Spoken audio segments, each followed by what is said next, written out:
They're All right, important, here. guys. We're live. We're gonna decide to put a stop to that. Yeah. We're Shut just up, talking about him Dungeon Boy. dying. All right, B-boys.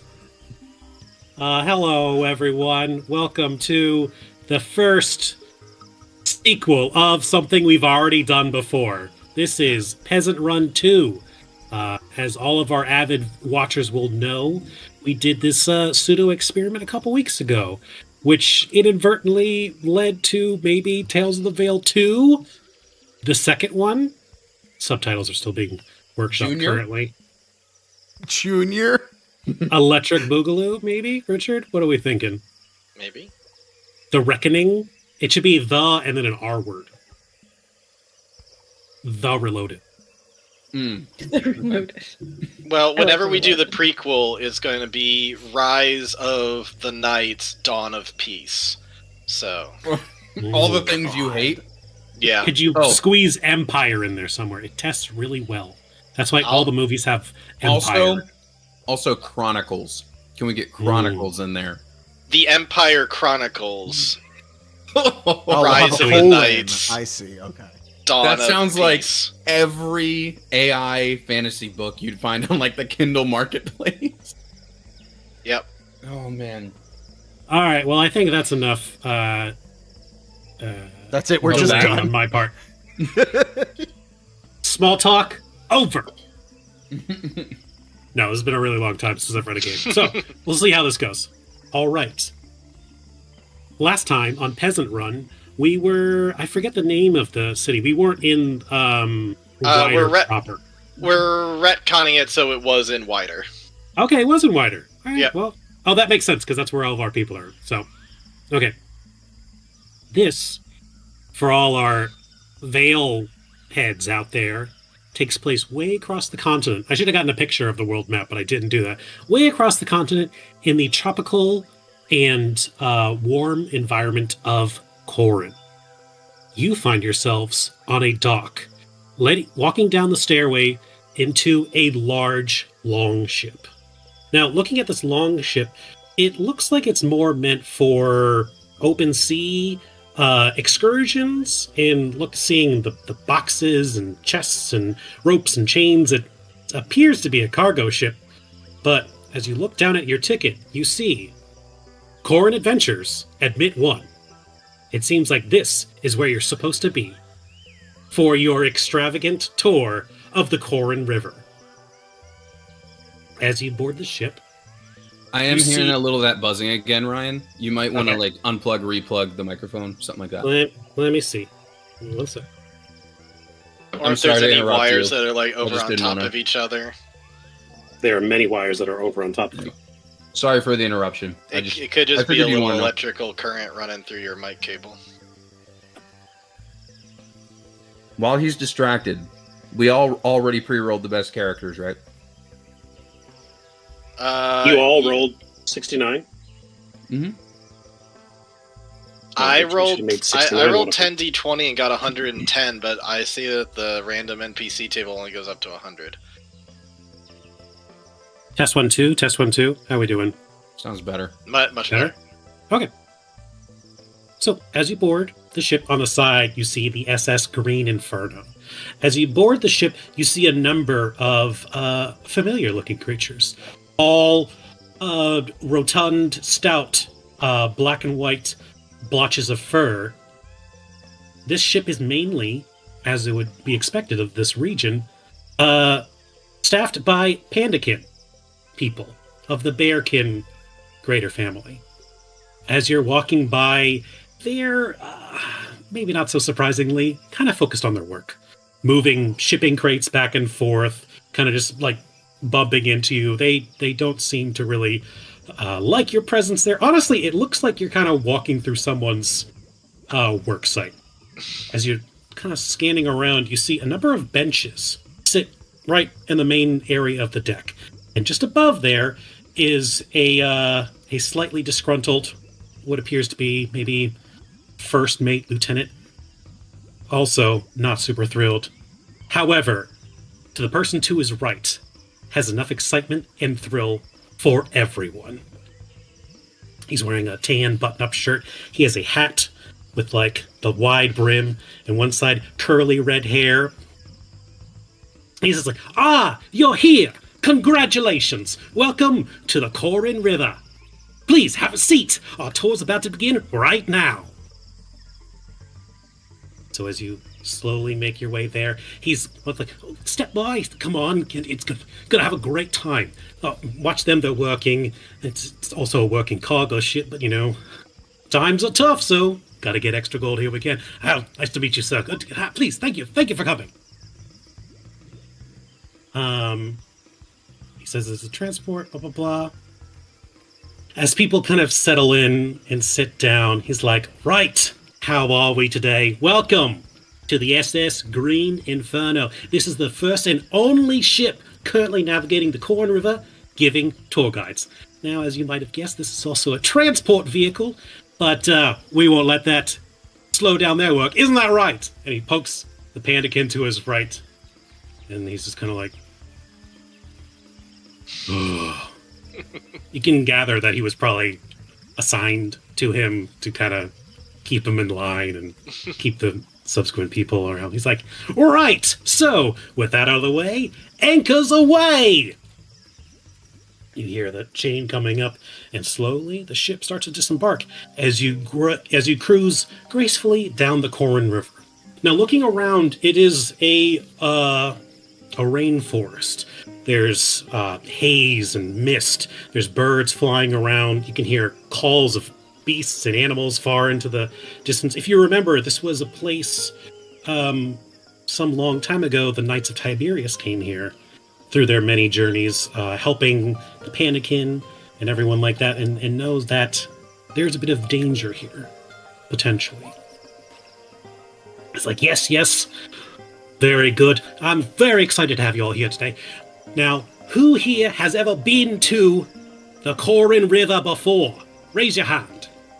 As he looks out over the tour. No! First time was always great. Well, I ask that you please keep all your hands and legs and tails and wings and horns inside the ship at all times. And you get a little dangerous out there if you don't know what I mean. Slaps his knee. Very well. Speaking of danger, has anyone looked at the calendar recently? As you may or may not know, we are coming up on a very important anniversary. It's been nearly 900 years since the end of the Dark Six crisis. Can you believe it? Feels like it was just yesterday, wasn't it? But no, it's been quite some time now. Even my grandmummy wasn't there for that. My grandmummy. Okay. All right. So, do we have any history buffs here in the group today? Maybe some fans of the old heroic legendary figures, the Knights of Tiberius. Anyone? Never heard of them. All right. I'll give you a question. This is the three-part.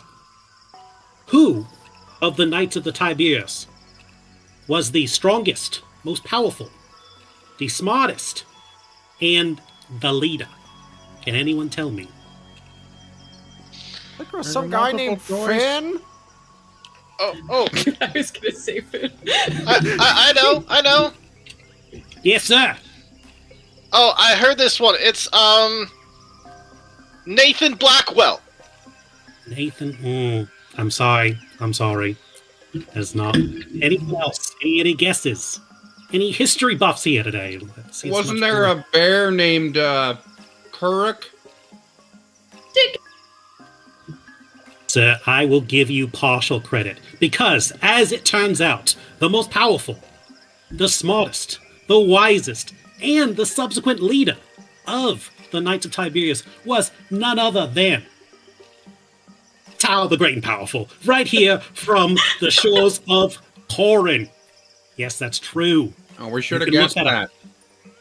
Who is that? Yeah. Oh, you don't know Tao the Great and Powerful? Of course. Oh, wait. Taoism.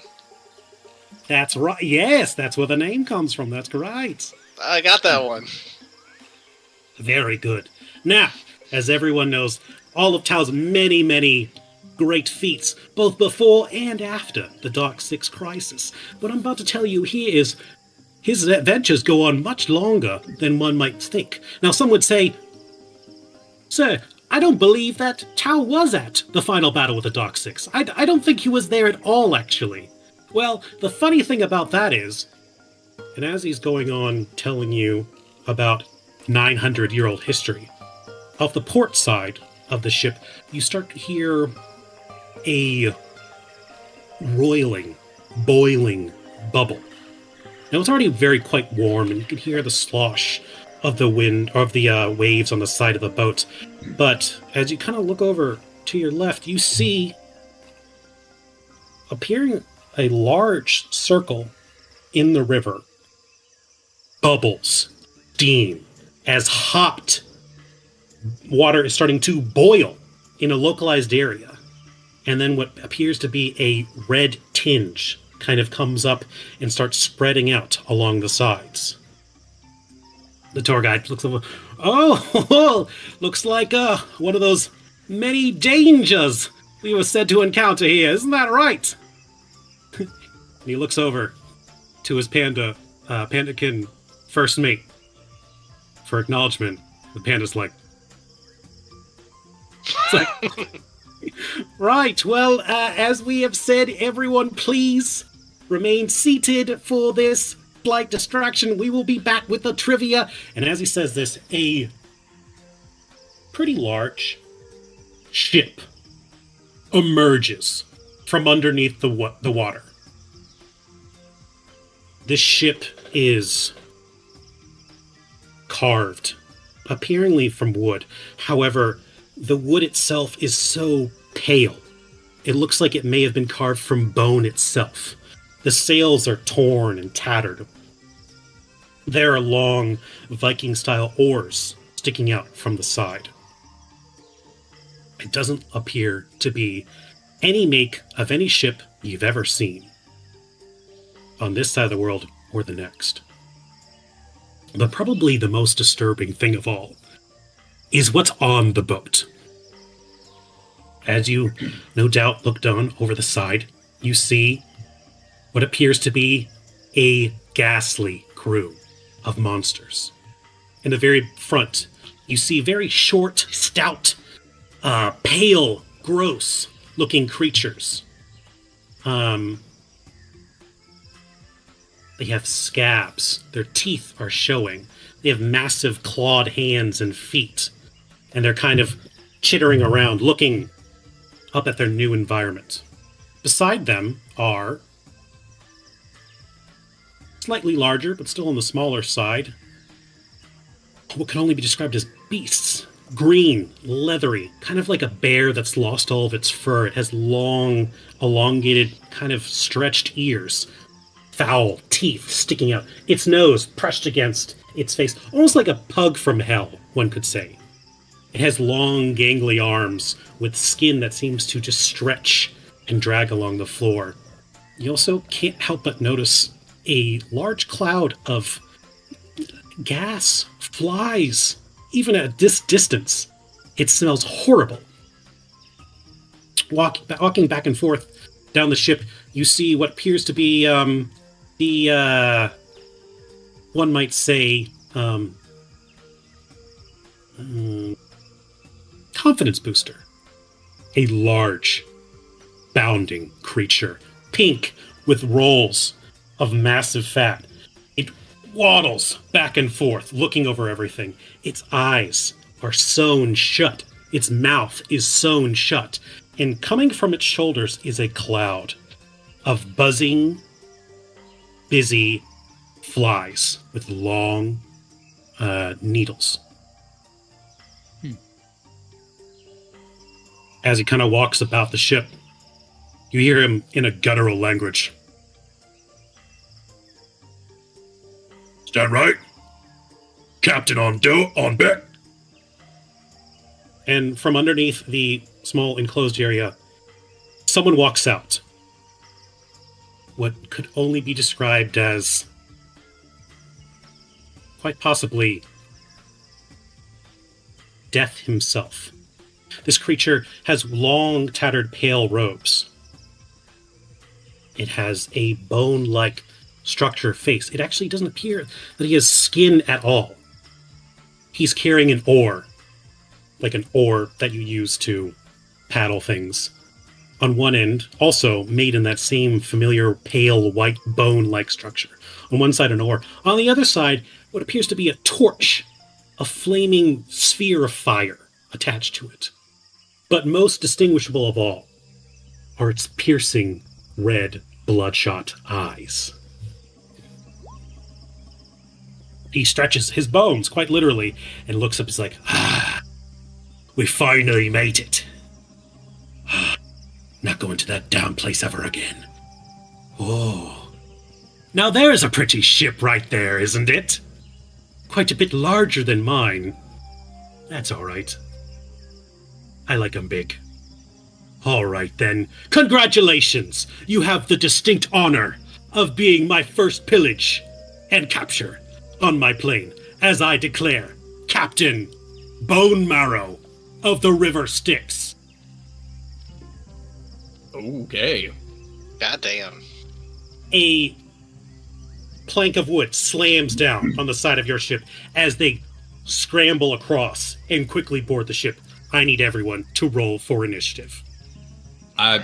Good job finding some truly disgusting looking images. Do we need to do the D100s? I'm not sure what to roll for initiative. Roll a D100. And then we'll do... Sorry, roll D100, and let's roll for initiative. Okay. Do they have 96? That's not bad. Do they have initiative on these things? God. What'd you get, Richard? I must have stowed away or something, or pulled a Jack Dawson and won this in a gambling thing, because I am a beggar. I have no money. My special ability is that I can annoy people as a bonus action. So just like real life. Oh, God. Move over. There we go. By the way, Ryan, Fortune, I gotta tell you, that was a pretty decent restarby you were doing there at the beginning. It was a 10 out of 10 restart me. Yeah. The guy Fantastic. A+. from Jumanji. Yes. Yeah. Welcome Yeah. to... Yes, perfect. I love him so much. Solid vibes. As soon as you're like curling red hair, I was like, oh. Sid, could I get some piratey, fighty jungle music? And then how do I do initiative again? All right, Are we so supposed to be I able to four. see their ship? Yes. Oh. I see. Their ship came up from the bottom of the water, and then it quickly pulled over. So, to do a turn-based thing, you click on each of our tokens down in the bottom left area, Yes. and then just add to turn, and then just the turn order will follow our Add turn. personal tokens, not the tokens of the people we roll. Add turn. Is anything coming up? I think you need to click on the turn order thing. It's right above the dice on the left-hand side. Upper left-hand side. The ship is a lot lower resolution. Oh, there it goes. Okay, clicked it. Oh, here we go. Can I remove me? Yeah. Okay. Ryan, I see like all the token stuff that would be Looks on like- our ship, but I don't see like the ship itself. If that makes sense. Don't see the ship itself. Like maybe I Yeah, need to same. refresh or You something. should Or ref- you're the same way. I think you should refresh. I can see everything. Okay, I'll give it a Oh, refresh first. okay. Yeah, like it's like you know how you put the bench and the people on the boat. Uh-huh. It's like I see all that stuff, but I didn't see the boat itself. Oh yeah, it's Weird. still the case. That's weird. It's not gonna like affect how I'm playing, so it's not a big deal. I just Well, you probably want to see the ship. Yeah, the ship I I is see the the whole enemy terrain. ship. Okay. If you take a look at the stream, you'll see what we're seeing. Because I got the same thing and I just restarted as well. Yeah, it might be on GM layer. That might be Something it. like that. It's on map layer. Hmm. I see it. Yeah. Okay. Why don't Artem or I see it? Can you try zooming in and out? Because at first the ship was like really out of focus, and then I zoomed in, and then it all clicked into place. Yeah. No. If I go way in, so I'm at max now. Then I pull out. Yeah, not weird. No. Don't see it. Oh There's my just god, like they're a- already on the ship. Can I have everyone start in the spawn area, which is the Where you're deck where pinging? where the benches are? Cool. Oh yeah. Yeah, I don't know. I That's can so. put you to back. To back. To back. To back. Yeah, I don't know what to recommend other than like leaving roll 20 and coming back into it. I'll try that as well. It's super like yeah, it's like as if I see everything but the boat, which doesn't make sense. Yeah. I'm coming How do back. you do a bunch of initiative rolls? Painfully. Add turn. Yep. And then Like, Oh, sorry, I easily. haven't rolled my thing yet. I need to do that. +2. Okay.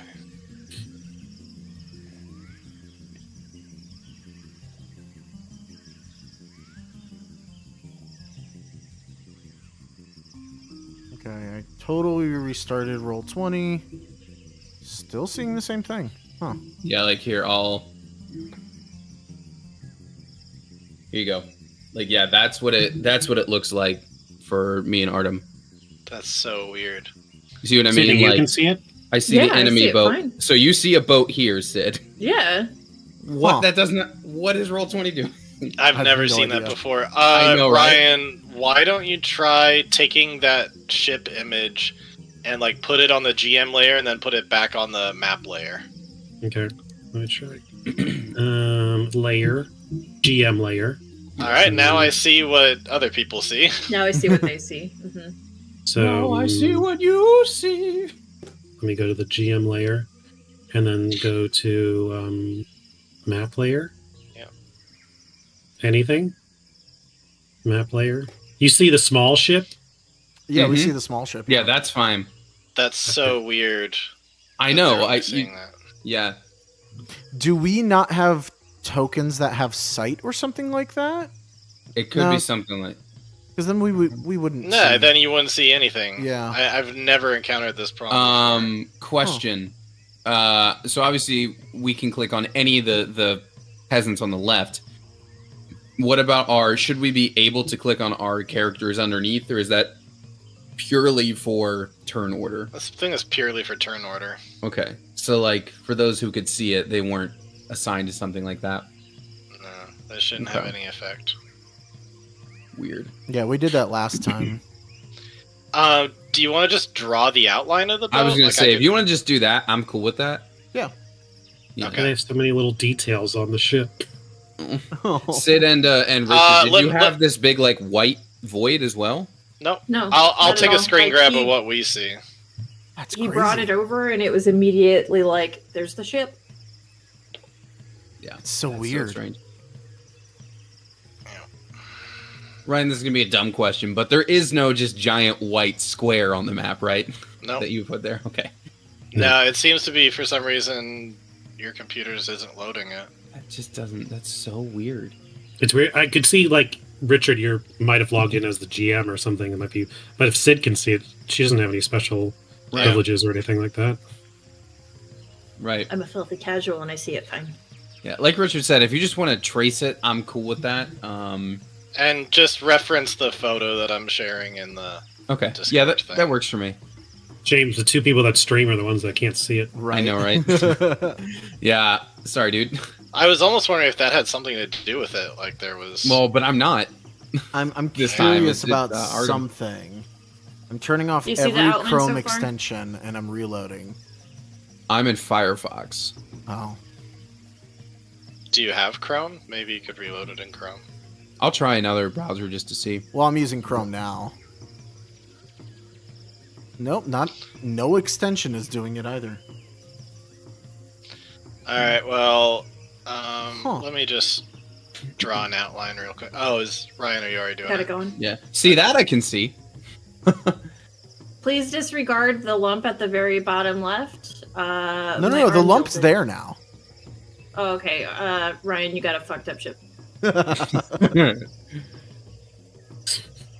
Yeah, we'll call it a detail.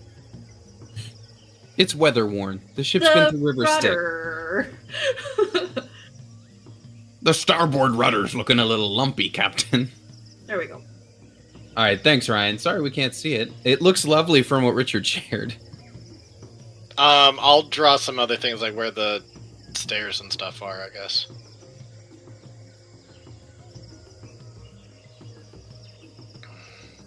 Do that in like gray. I forgot to mention, on the shoulder of the Captain Bone Marrow pirate sits a green Quasit, his faithful companion. Goddamn.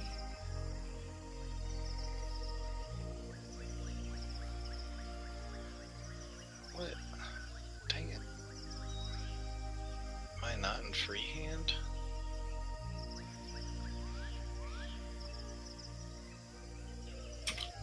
It's annoying. Let's change it to freehand. Anyways, Ryan, if you want to continue, I think we can handle the doodling to get things up to speed. I'm just making sure everyone's in the turn order.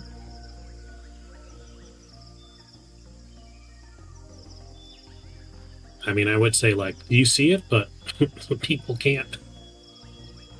Yeah. I will say, Drawing is Sid, oh, you're drawing. Okay, so We're Yeah, drawing for the- staircases, stuff like that. Thanks, y'all. So, for the people that don't see, they're called Jacob's ladders, rope ladders that go to higher areas in the ship. There are also crates, there's boats, there's lots of places for hiding and cover.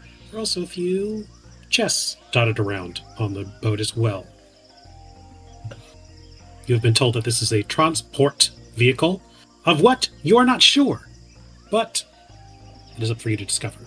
Looking around at your fellow tour guests, they are all terrified as they hide under their benches and hope to survive this terrible ordeal. They could attempt to jump over the side of the ship in the middle of the Corin River, which is a dicey endeavor. But maybe there are some heroes among you. Someone willing to step up. The monsters, the beasties themselves, have already boarded the ship and are looking to take care of everyone, all unwanted interlopers. Richard. Yep. Who are you? I am Alarin, a rock gnome beggar in tattered clothing. And the best thing I could find is like something that rolled near me that I can use as a club. And which is not good because my strength ain't good. I think I'm gonna hide right now. I think I'm gonna follow what everybody else is doing and duck underneath the little bench area and wait to see what the heck is going on.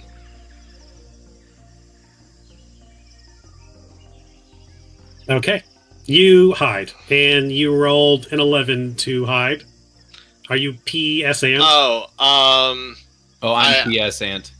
yeah, no. Should we use our real names at the bottom? Is that going to be No, more it's helpful? fine once I get it right. I'm still Richard, just for simplicity's sake. Let's see, my stealth is +4, so hey, I might succeed at this.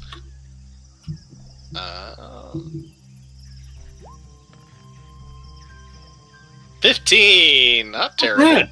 Not bad. So, which one are you? Are you the... I'm the one with the. Ironically, I'm the one with the coins. We talked about this. It's Yeah. like, why did they make the beggars the bag of coins? I don't know. You see what you want in the world. Yeah. Yeah, you. That's a pretty solid roll. So I guess in between the crying, cowering peasants and other seafarers, you're like way under there, and because you're a rock gnome, you're really able to squeeze into a nice little spot. Oh yeah, I'm just a little gnome. Don't hurt me. You're like fully blending in with the floor. Oh yeah. That's my turn. Captain Bone Marrow, he's still on his ship on the other side. He prefers to give orders. He's like, make sure you kill all of them. Don't worry about the mess. I actually prefer it that way. Next up, Sid, who are you? Oh, hey. My name is Kelderax. It's a high elf woman, like long, vibrant, like flowing blonde hair, and just like the last run, my starting run is a war chanter, so this person has a club and a drum. But it's probably more of like a bongo size with like, probably an oversized club. Okay. Where am I at? Oh god. There's a guy right there, huh? Oh shoot. Oh man. Okay. I'm gonna get off of the tracing tool. So the crates here, is it just like a single stack of them, or is it like two, or like can I move over it or get on top of it? Okay. I would say it's like it's an extra square to move over, to like jump over it. They're pretty large, size crates. Okay. So you can move over them. Cool. So just count that as like extra square. I think I'm gonna step on top of it. Kind of maybe the two innocent people that are on this bench here. And oh man, I can't do a whole lot. I can't do much. I buff people, and that's about it. I'm going to stay there and wait for a second. Okay. Just wait. Fire toughness. Wait. More chance to grant an allied creature total of temporary. Nope. Everybody's full. Nope. That's it. That's all I got. I can't do shit. I can drum. You heroic. Are you starting to drum at least? Yeah. All right. Making eye contact, drumming aggressively. Tony, who are you? Yes. I am Garthan Glanjack, a male orc pikeman, who's not having any of this. He's gonna turn. Right, I came here for a nice river cruise. I was gonna have me a good old time, and I don't have time for none of this mess. We're gonna have our good time interrupted over my dead body. And Grog. yes. Ryan, can I occupy the same space as the mast, or is that definitely taking up that whole square? It's like a full mast. This is a pretty big ship. Okay. Yeah. Could I be standing here? There's That's on the Jacob, stairs. Sort of. It's like a okay. Jacob's ladder situation. You'd be like, Okay, so I can't really occupy it. That's fair. I'm just you can climb it, but you can't. It's like a ladder of stairs. I think good old GG here is a little more of a take him straight on kind of guy, but that's fine. How high up are the ladders? 15, 20 feet. Okay. I think that's how to like that first level. Yeah, and everybody can see the chests, right? Because they're like tokens on top. Yeah. All of that stuff is fine. It's Okay. just the boat image. The boat itself. Got it. Then Yeah. let me remove the words that say chest. He's the pikeman, so does he have reach? Let me just see here. Okay, he does have reach. So he'd be like here, I guess. He just wants to get to a place where he can poke at things. Sure. So he's gonna attack at this I'm sorry, I forget the term for that enemy. That Monster. is a main, and that's what that guy looks like. It's kind of like Just a walking skin condition. Ugh. Ugh. Yeah, I poke at him with my pike. Is a 10 gonna hit? a 10 does hit. It does hit. Hey! All right. Wah, wah, wah, wah. All right, we're gonna do some piercing damage then. Can everyone see the green bars? Yes. Yep. Okay. I poke him, and for 10 damage. That's not so bad. Not bad. Go Garth and Glanjack. Jack Garth. his glands. How do you want to do this? Really? What? We're That doing it, big, guys. We're doing that super it. big guy Okay. had 10 HP? This thing? This little guy? All right, so The he one I hops just over. shared a picture of? Yeah. He's little.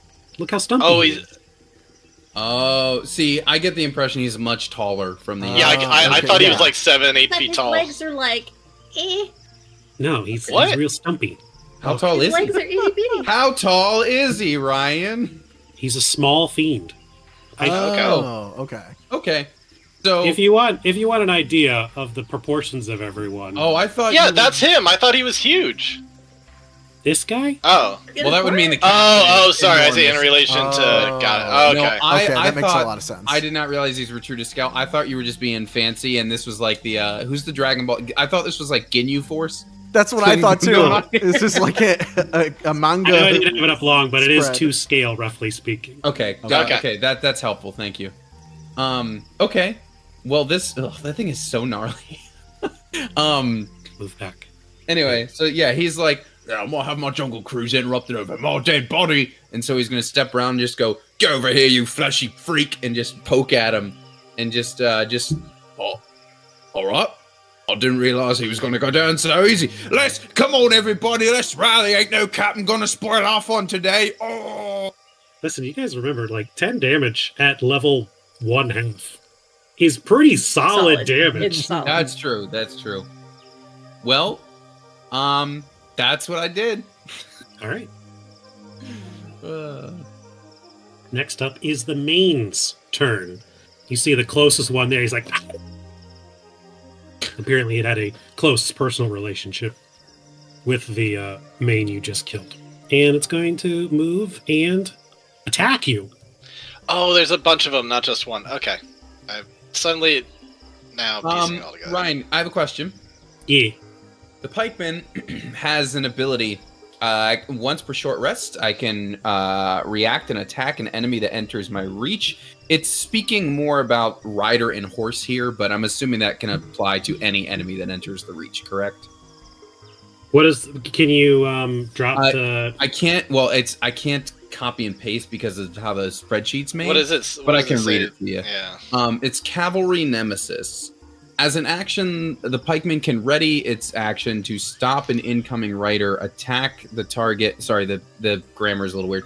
Attacking the target when he gets in the pikeman's weapon range. He can choose to attack the enemy horse, and such an attack is an auto crit, or he can choose to attack the cavalier, aka rider. Doing Well, so, the either cavalier- way, I would say you can, but it says at the beginning, as an action, you can prepare to react. Got it. Okay, so I'm holding it. It would be a held action. So yeah, you can So if you want. Like Yeah, hold, sorry. like, Yeah, I was reading it as Sentinel Feet, and it's not Sentinel Feet. it's close. It's not. It's similar. Yeah. All right, so never mind. Sorry for the interruption. And he's gonna come up with his gnarly fucking claws and try to attack you. Ain't nobody taking my boat. Okay, Does he maybe eat? somebody's taking my boat. No, Eat. it does not. All right. He's clawing at you. He's like real little. So like maybe you're gonna keep him at a distance with your pike. Like no. Is he, And then for let's- anyone that's seen Dix the musical, I imagine it's like the little Sewer Boys. there it is. I Yeah. just watched that yesterday. Oh, Oh, man. man. Let's see.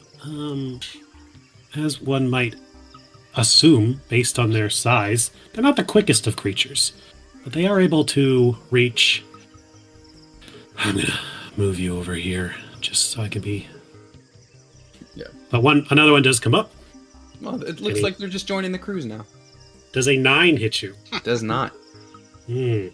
Again, another one clawing at you. Doesn't seem to be able to get through to you. Anybody else want to do some fighting here? And then we got one. I'm drumming. I mean, If a creature doesn't have dash, does that mean they can or can't dash? Does No, they can- everything? Everything You can has action dash. dash. Okay, everything can dash. Yeah. Then in that case, dash if you. Oh God. No. it sees what's happening over there, and he runs over towards the drummer. Literally making the most noise. That is the main's turn. Up next are the Dretches. Now the Dretches are it's interesting. Their description is gangly and emaciated, but look at their picture. Look how jacked they are. They're pretty jacked, actually. Like, I wish I had arms like that. They have like kangaroo pecs, kind of like they're just like, oh, it's a kangaroo, but like kangaroos are jacked as fuck. Yeah. Fight me on it. And they're like, what, They will. what do they lift? What kind of They will. juice do they have? Besides All the juice. way. Anyways, That, I think that was like an actual Joe Rogan quote where he was like, we've never seen gorillas lift weights, so we've never seen one at peak performance. we don't know. And he's like, you're kind of right about that, and that is terrifying.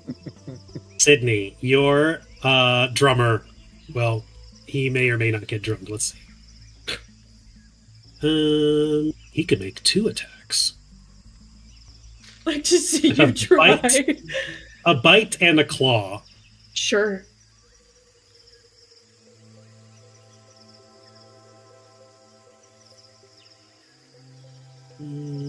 Yeah. Oh boy.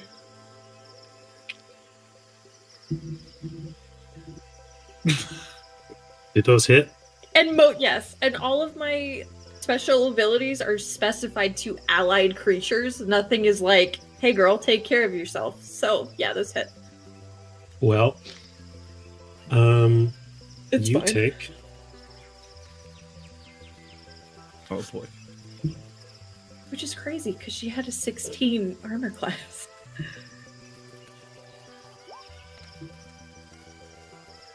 only 5 damage. I'm still alive. Okay. That's stretch number 1. Stretch number 2 also sees his friend going up against. Just get rid of these guys. And start moving towards you as well. Ah. It will take 2 attacks at you. A natural 1 and a Alright. 7. Missed, bitch. Missed, bitch. All right, now you're awake. Now you're moving. Now you know what's going on. And we're like, we're not doing that again. And then number 3, he's gonna start making his way downtown. Dun-dun-dun-dun-dun-dun. And then I think that's all of my stretches. Even with the green bars, it's still a little hard to see him. I'll zoom in more. That's better. All right, next up is Quasi. Quasi's just kind of chilling on his captain's shoulder. Just kind of like making a little like, yes, soon the fisting will begin. Up next, Artem. Who are you?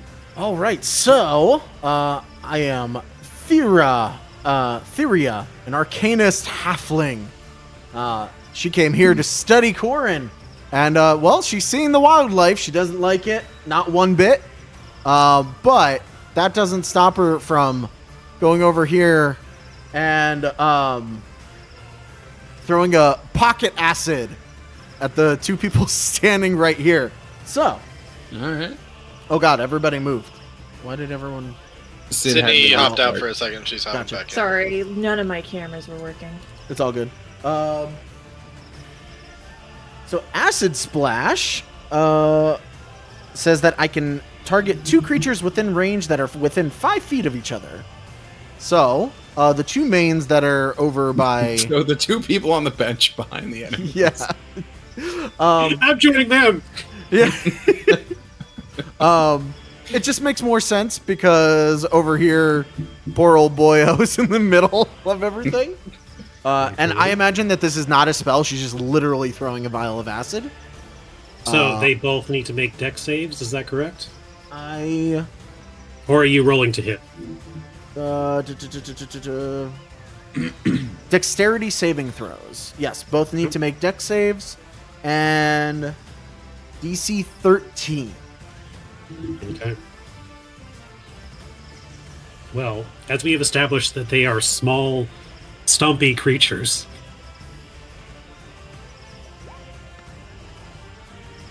Hell yes. So this will be a d6 of acid damage. So 3 All right. each. All right, they both screech in horror. You'd say they look worse, but honestly, it's hard to tell. And then because I'm a halfling, I am going to run away in fear. Be like, no, that was a bad idea. That was a bad idea. And move back here. All right. Next up is the Nupper Rebo, the large, gaseous, swarming with flies, Oh, like a walking plague. It is also down the center and it'll break and he'll fall into the boat basement. not that the happens? most agile creature. It slowly starts making its way over. This thing looks a little tougher. No more solos, drummer boy. Nice. Jolly Jack's not gonna survive this cruise. Oh Oh my What? god. It has ranged attacks. I'm assuming it Silly. just pukes. You know what? That makes sense. That makes sense if you puke. I'm thinking Like like, Yeah. flies, though. It's not like bile. It's flies. oh, He's it puking pukes flies. fly. Oh, Yeah. look. That's not a combination of words I want to think about. Sydney. Look at yes, sir. As it lumbers over, you see the swarm of flies start to kind of circulate and start to get riled up. He points one of his gargantuan fingers towards you, and they all dart in your direction. Okay. I need you to make a con save. Oh god. Cool. All right. Neat. I ain't got shit for that. Awesome.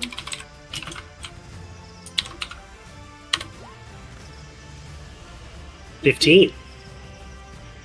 The flies, these gnarly flies, not like normal. I mean, you're Texas, so like I'm sure the flies there are pretty. Cicadas. The worst mayfly weather you can imagine. They are swarming all around you, but you keep doing the bongos and you keep moving around, you dodging. And I They do not imagine like bother. I'm crushing some occasionally onto my drum. It's like you're hitting it and then it's getting squishy, and you're like, no. Can't stop drumming. You are okay. For now. Maybe those sound waves too, just Yeah. reverberating out, interrupting their flying. They fly back to their master. Richard, you're back up again. All right. Well, not quite. I am very much down low. So I'm not good at much. I don't have a weapon to my name. But what I do have, as I'm looking, as a rock gnome, I have Artificer's Lore. So I have a little bit of, thinking in the back of my head. I'm not very intelligent, but I am wise. I got some street smarts from my begging days. And I got some good cons, so I think he's gonna try to tough it out. And the way he's gonna tough it out is he's gonna run away.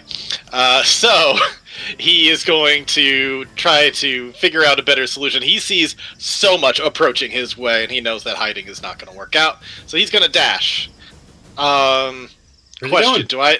Do I need to sacrifice half my movement to get up from being prone? Were you prone? I mean, I was hiding underneath a bench, so. I think so. Oh boy. Okay. Well, He had a then really good hiding spot. I'll tell you that. It was real. He's good. It was solid. he's gonna dash, which means he's only gonna get 5 squares. But 1, 2, 3, 4, 5, and he's just gonna shout to all these guys as he's running over, and he's gonna scan around. It's like, don't just stand there, guys, do something!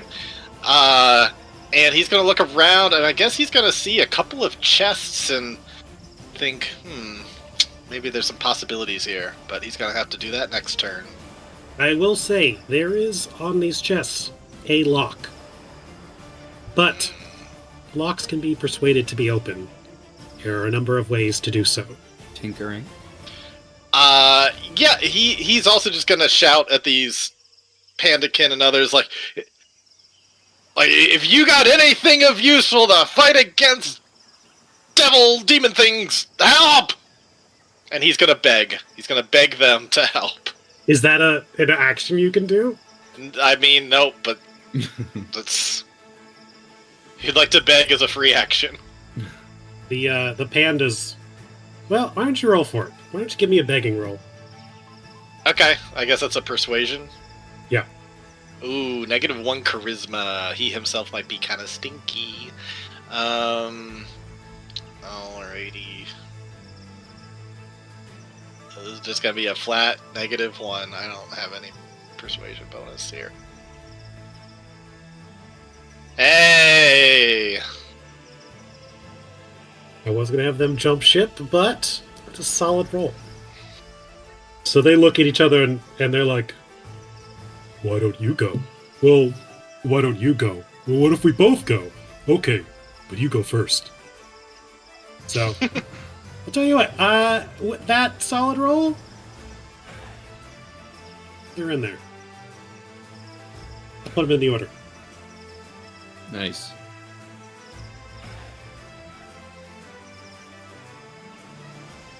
And, great. All right.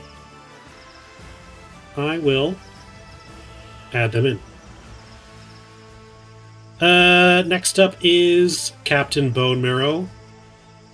He's doing his favorite thing. He's watching his boys work. So he's going to just kind of keep chilling. Maybe like take out a rotten apple, start eating that. Drummer boy, what do we got? So, on my features, I get a cantrip from the wizard spell list. Mm-hmm. And I'm going with Firebolt, and I'm gonna try to hit him with it. And by him, I mean maybe this guy, because he's at least at a range. So I will say right you are currently engaged by 2 enemies. Yep. So it will be a disadvantage for you to use a ranged attack. Oh, that's right. If that's correct, right, Artem? Yep. Yeah. So you can. You know what? For funsie, then I'm just gonna try to hit him with my little drum club, which only does a d4. So we're gonna go for this guy. Quick, All just right. say you were kidding and use Shocking Grasp. I was kidding, and I picked Shocking Grasp. You can if you want. Sure, I'm about to die anyway. Let me grab it. Tight. Lightning springs from the drummer's fingertips. She like starts just drumming really, really fast, and like the lightning starts like buzzing between her hands, and she like reaches out and does that. Where are you at? Let's win. Do you feel it, Mr. Krabs? The dretch. You do hit, just barely. Right. Roll for some lightning damage. And that's going to be 1d8, and it can't take reactions until the start of its next turn. All right. Very nice. You could try to run away and only provoke 1 opportunity attack. Well, I was going to try to move closer to some people, Oh. because if I am within 10 feet, I get to give them a bonus to their saving throws. But then that's also taking all of these enemies with me, potentially. As a bonus action, I'm going to use one of my war cries, and I'm going to use Fervor.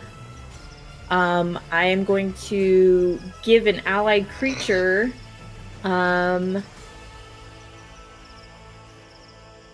whatchamacallits, temporary hit points.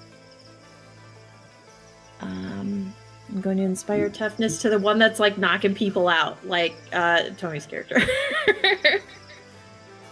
I will say, Sydney, as you lay your hand on this filthy, disgusting creature, and the electricity passes from Hey, your I'm hand only an into its orc. leathery hide. It seems that this leathery hide is quite resistant Oh. to to certain types of damage, God, and it leaves much Artem! less I'm sorry. than you would like. I fucked everything. everything's ruined. Damaged it, but less than you were hoping for. Which Oh. isn't great because it only did 5 anyway. I'm just gonna like bail off the side of the ship. I'm just gonna jump. It'll be fine. No, I'm gonna move this way. Oh no, I'm not. You know, I'm just gonna stay there. I'm gonna suffer. It'll be fine. That's your final answer. Yep, that's it. Okay. Sid, is that 4 temp HP to me? Yeah. Cool. Mr. Pikeman. Yeah. I'm gonna keep poking at the things around my shins. So we'll attack the sewer boy on the left. Oh, I'm sorry. I think I rolled a D10, not a D20. Well, apparently I didn't roll anything useful. Let me just do that again. What? Yeah, 16 166 plus 6. will hit. Yeah, just that hit. All right, 17. That ought to be a hit, right?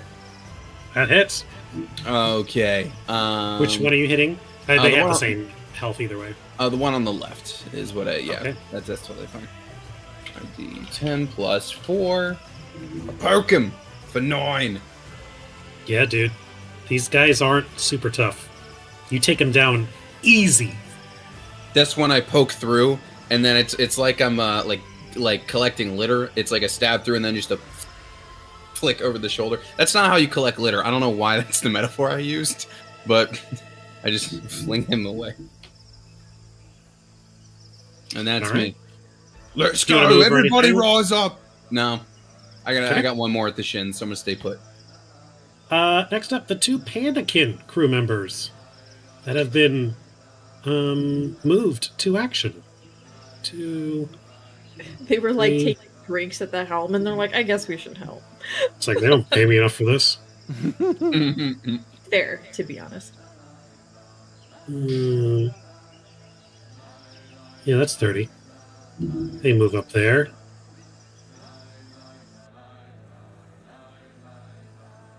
They come down and join the fray. I didn't give them weapons or items or stats, so let me see real quick.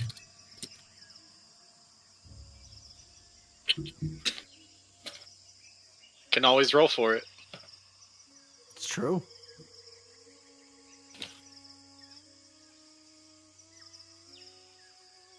Yeah, I didn't really want to add more people, but I will say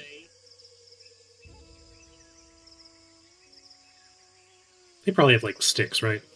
It's probably the kind of their deal is the Pandakin Quartershots. Yeah. Do they have claws? No, or claws. not the panda ones. The grizzly ones did. Mm. They're going to move forward and they're going to prepare their bow staffs. All right. But you have some allies. But will it be enough as the main man, main number 1, sees what you have done to his main brothers and takes another defiant strike towards you, Mr. Glarth? Good old GG. Let's go. GG no re. Bring it on. Yeah, that's right. That's a miss too. He's just having the worst day right now. That's up for the mains. Oh, Four great. of them. I've Oh no, taken like out there's 2. another one. Yeah, there's Yeah, yeah. 2 remaining.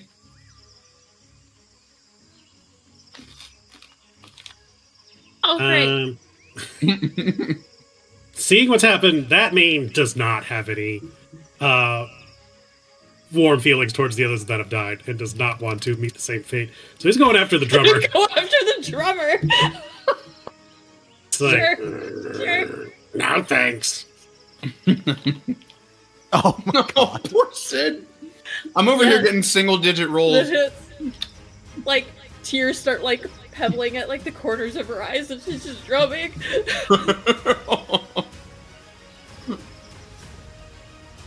Is I'm she still fucking alive. I got 1 hit point left. How are you doing? How's beating the bongos going? I got one left. All right. Next up, the Dretches.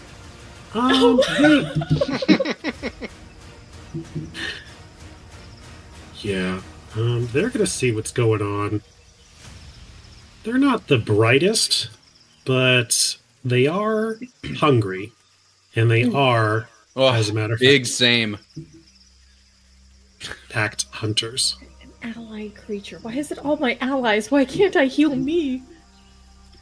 To pack. I mean, you're an allied creature with yourself, right? No, it's been I'm- ruled that. Actually, that I'm my own doesn't worst count. enemy. Okay. The Dretch will take 2 attacks against you, and we've been doing regular advantage. It's up to you, I guess. Yeah, it's up to you as the DM. Yeah. I'm fine with keeping it consistent, since this is lower level stuff anyways. Makes Yeah. sense.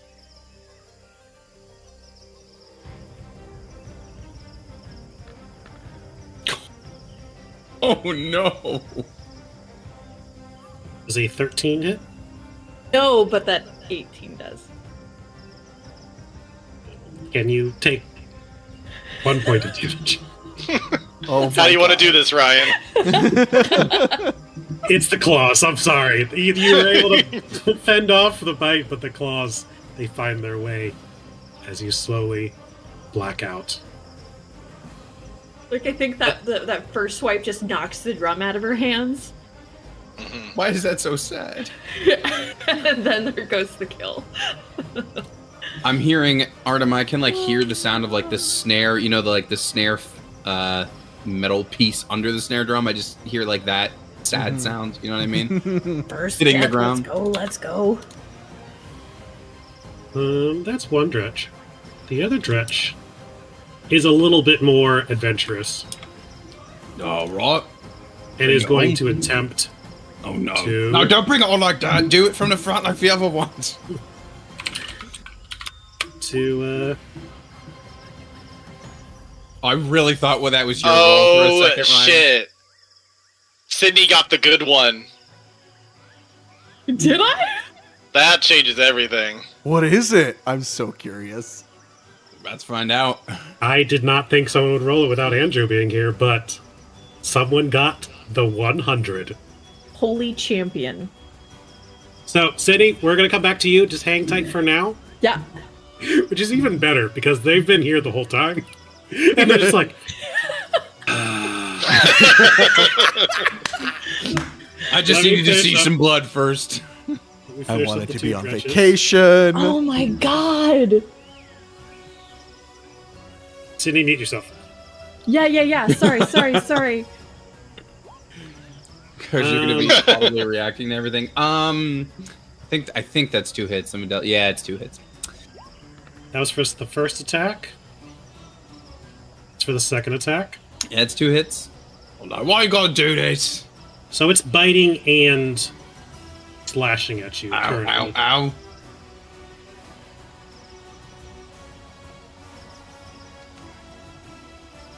For a total of 8 damage. All right. That didn't feel so good.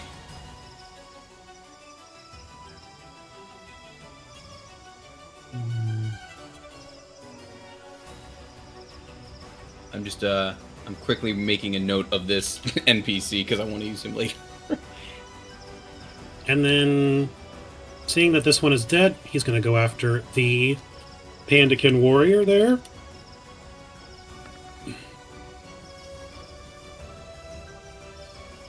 It's a natural 1 and a crit. I really should just pick one of these. No, I'm not going to do all that.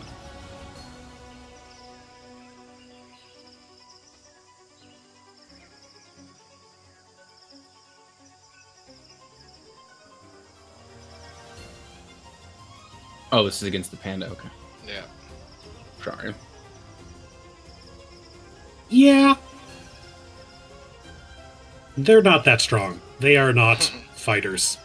Your rousing speech got them killed. But they soaked up 1 attack for you. That's that one, that's that one, that's that one. I think that's all my dredges. I tried. I tried for my begging to not hurt people, but still happens. Next up is Quasi. Now Quasi gonna be the one who makes is it all the way through. quite content with what's going on right now, seeing all the murder and mayhem currently. He nibbles on a little cracker given to him by his master. Up next, Artem. They are starting to make their way back towards the front of the ship. Yep, and that's terrifying for this little halfling. So 1, 2, 3, 4, 5. Where hopefully she will be safer. And that's oh my god, what is wrong with my mouse? There we go. And that is still within range of absolutely everybody. So oh my god. Probably gonna attack the ones that are closest. So she is going to cast Ray of Frost at the one that just took out the drummer and the pandakin because that is the most terrifying. All right, let's see it.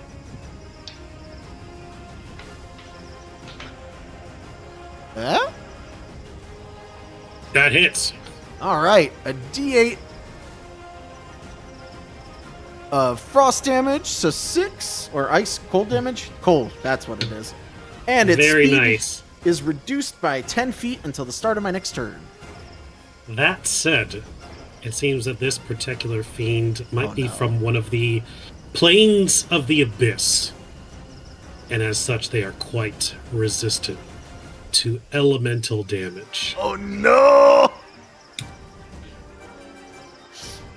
It sees its back kind of freeze over. It slows down a little bit, but it's shaking off the frost. It's still in the fight. I hate it. Okay, that's her turn. Naparibo, seeing the drummer has fallen,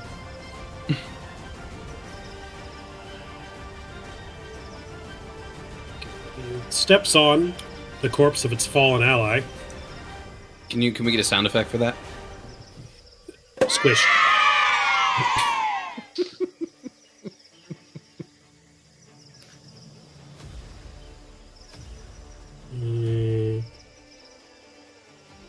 How far did I go? 15 feet? But I don't think it can stand there. So it can't quite reach you, Mr. Pikeman. But you know it can reach you. It's His flies. I need a con save. Con save, okay. Okay, I got a +4 to that. That's not terrible. Come on, Pikeman. Oh, that was almost an @1. Very nice. 17? You're able to hold him off. They are vicious. With all these things. They are vicious, but it seems that you might be more so. He calls them back. Up next, the beggar. Yeah, the beggar sees that there's some coming up on the right-hand side, so he's not going to go for that chest. He's going to keep on running until he gets to this one up here that he spotted. And, he has a +4 sleight of hand. Would you allow that to try to open it? Yes. Okay.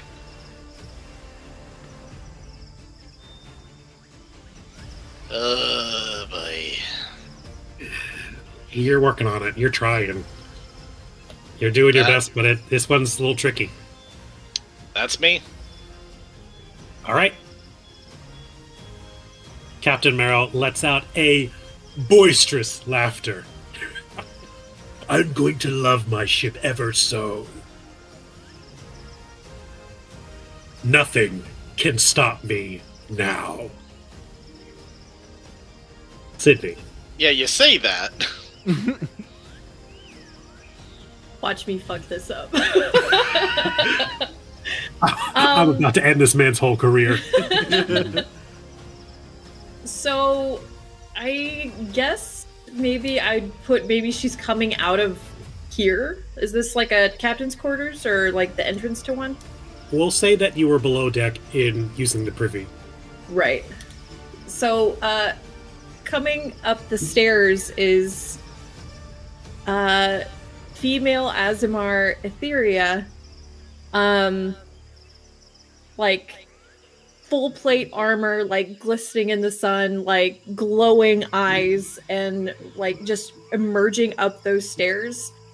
bow is drawn, and we're gonna take aim at boy.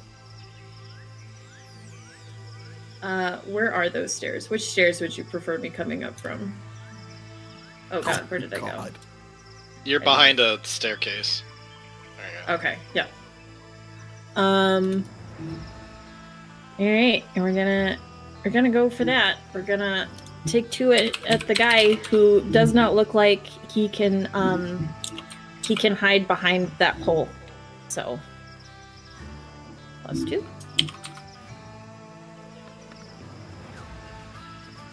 Oh, not that it's great. Does a 5 hit? 5 does not hit. About that 9 or that 18. 18 does hit. Okay, so that is 2d8.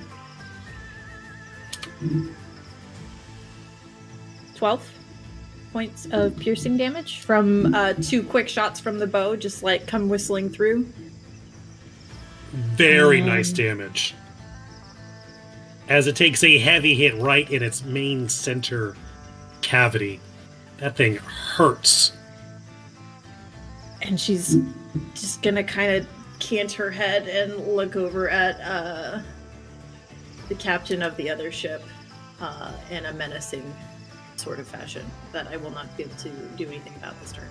Yeah, I imagine that he was like, right as he said that, he went to take a sip from his flagon. He's like, just like clockwork, and spits out all of his ale. What? The 100 sheet came out. What are the odds of that? 1 in 100.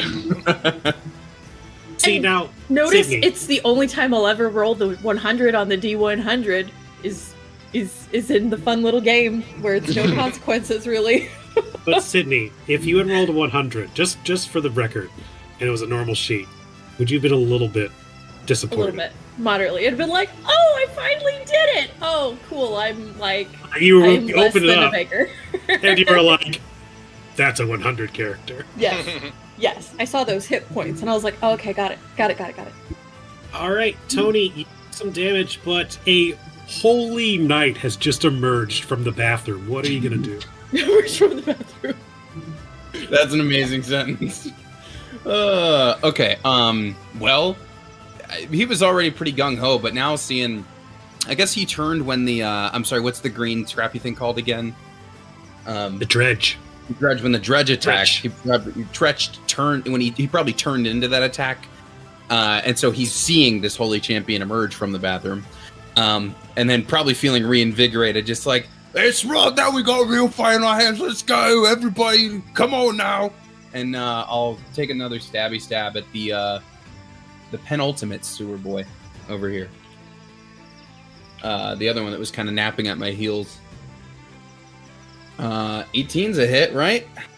It is. Let's see All some right. damage. Get rid of that. Hey! No chance. No chance. Right through You that are sewer the- boy. The sewer boy, the main. Yeah, you are the main bane as you pick off another one. Ryan, do I have your permission to include good old Garth and Glanjack in the campaign I'm putting together? Because I really Sure, want if you to. want. Right, cool. He's on the ship. He could go anywhere. All right, great. Yeah, he's gonna show up at some point because I'm liking this guy. Garth and Glanjack, the main bane.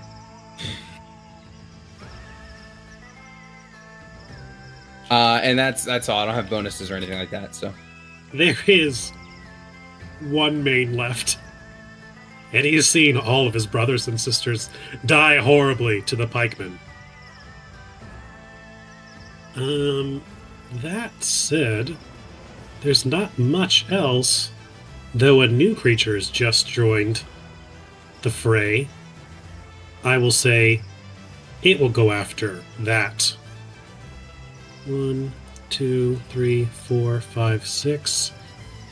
And, it dashed to get there, so it is running up on you, Word. Miss Etheria.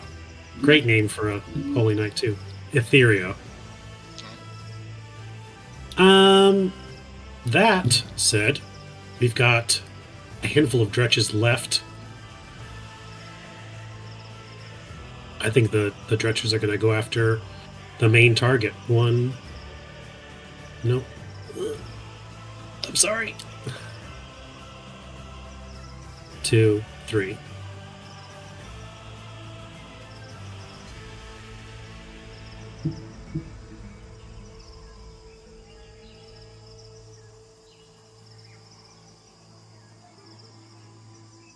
Now, I've mentioned before that the dretches have a particular odor about them.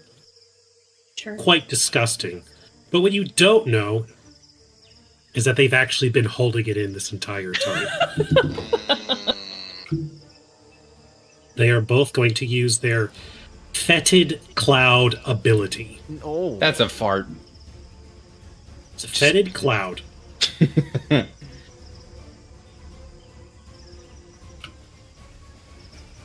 So, everything in this area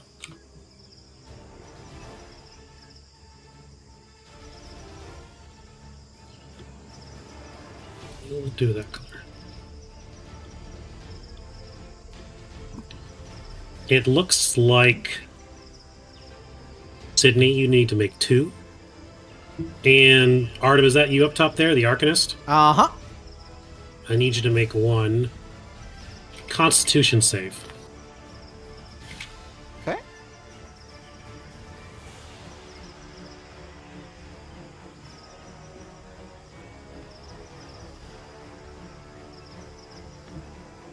$23 and a 19. Ha! 23, 19.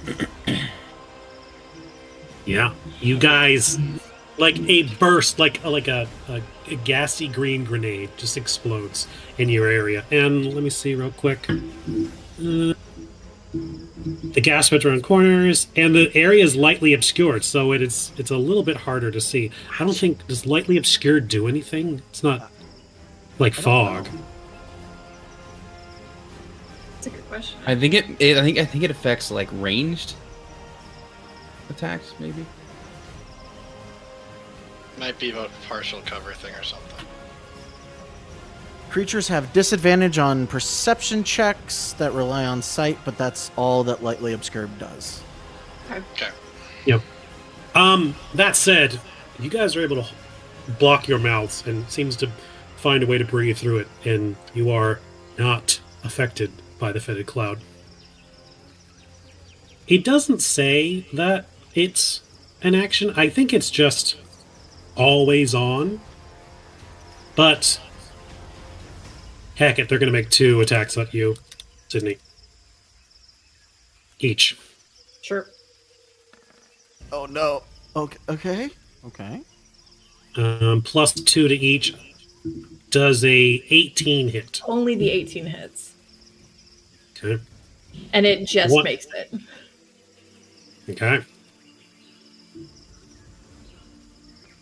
You are slashed for 5 damage.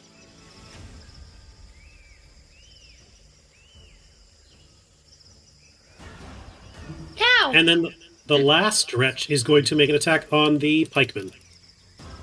All right. Oh, blimey. Those are both hits. Okay. Right, well. Suppose let's see what happens here.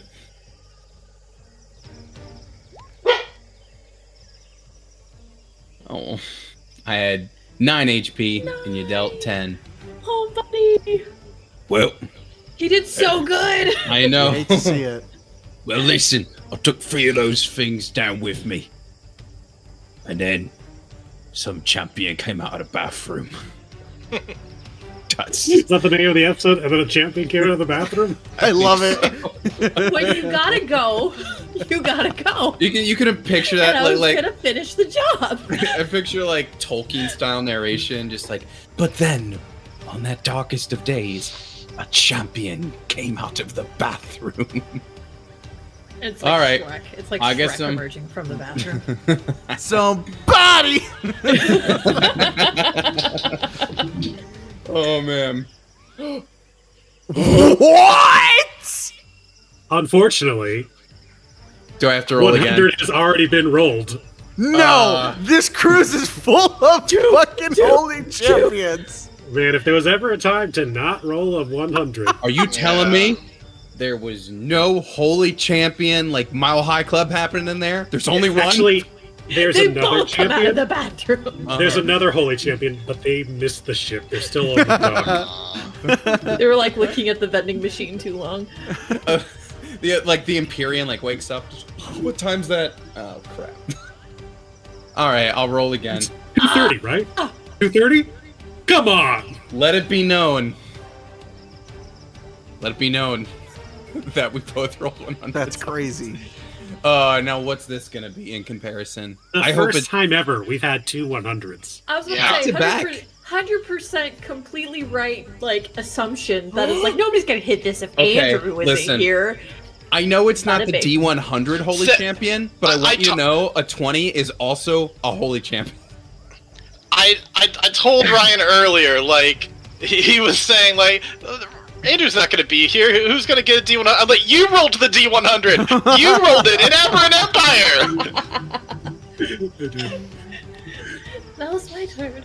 Well, guess what? A holy champion's still coming out of the bathroom next round. Let's It's just not the same go. kind. Oh my god, it's gonna be like the Dungeons and Dragons movie. You have Olga and her gnome love interest. Yeah. Just Bradley Cooper. Halfling, Skip but these close. these bodies. Quasi, kind of perking up, sees what's happening there. Quasi, Holy Knights are done using the bathroom, and we're coming out. is going to turn invisible. Well, Bitch. Where's Lennon with Devil's Sight when you need it? Just got to make deals with devils, guys. You can get Devil Sight. That's what I heard. Yeah.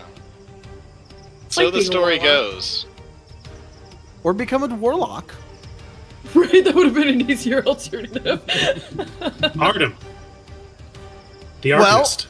Our best chance at survival is for these holy knights to do their job. So let's support them in any way. Acid splash on these two next to each other. So the main and the dredge that are next to each other right here. They both Okay. need to make dexterity saving throws DC 13. Okay.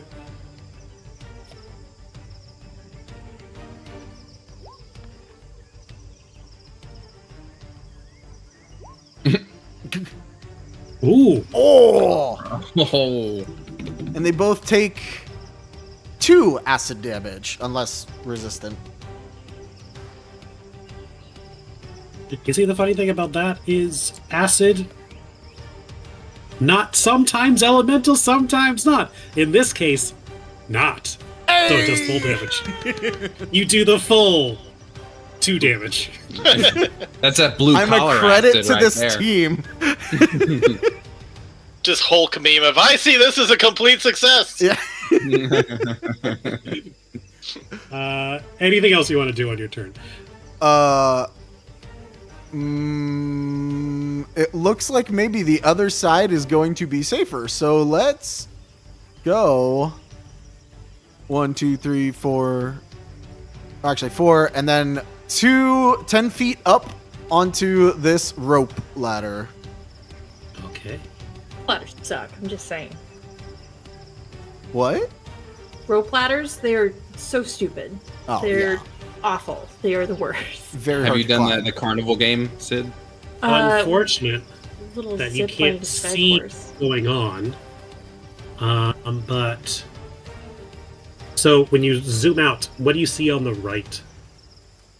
There was just black. I see but- water. Oh, now I see another boat. Yeah. Oh, good. You see it? I see this boat. Wait, yeah, why is it over to the right? Because that is the top half of the boat. Okay, so I see that, yeah. Yeah, we But you just don't see the bottom main half. one. Yeah. No, That's interesting. I know. Sid, Well, at Richard, least- you guys both see it? Yeah. You see all of them? Okay. Weird. So, Artem, make a note. You are 10 feet up in the air on the Yes. Jacob ladder. Okay. Streamers only get half a boat. That's the rule. Yeah. Next up, the Nuparibo. just took a devastatingly bad hit with the arrow.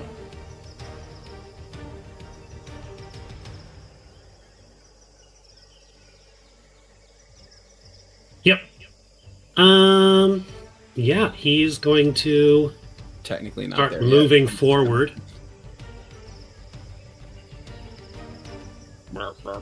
Oh no! God, Just slurping, Oh. slurping over everything. Yeah, he is going to summon his cloud of flies, and he is going to send them in your direction. Can I get a con save, please?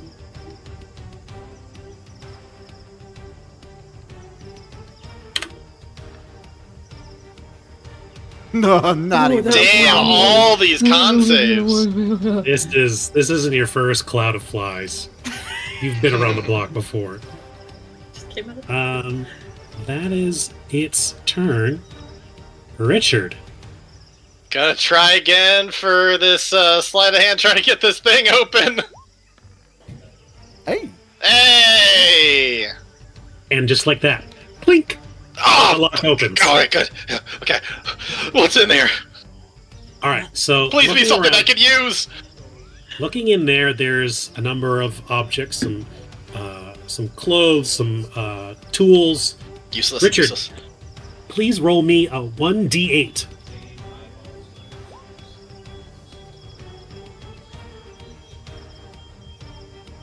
At the very bottom of the box, you find what appear to be a very elaborate measure, follicles of glasses of some sort, some kind of goggles. As you pull it out and reach into it, you realize you have found the eyes of the eagle. Okay.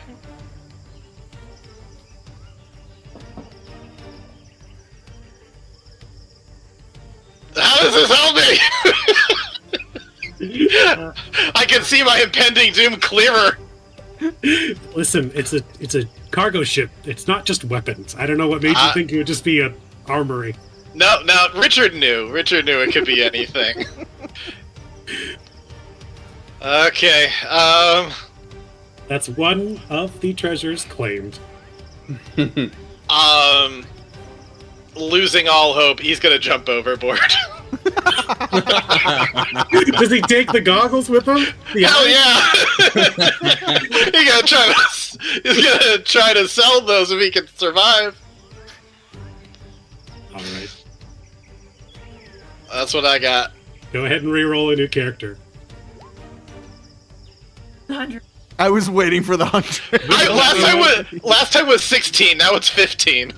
That's what happened to me though. The last run, my grouping was like within a couple of each other, like every time. If we all roll a D100 during this, though, like, Yeah. I don't know, do we have to just stop playing D&D forever? All right. I'm gonna evoke her this time. Ooh. So let me Like go Persona. grab that. Okay. Richard. So, as you stumble into it, Captain Bone Marrow, seeing a true warrior has emerged into the fight, he decides it is his time to get involved. In a poof of black smoke, like the firing of a cannon, he disappears and reappears on the deck of the ship.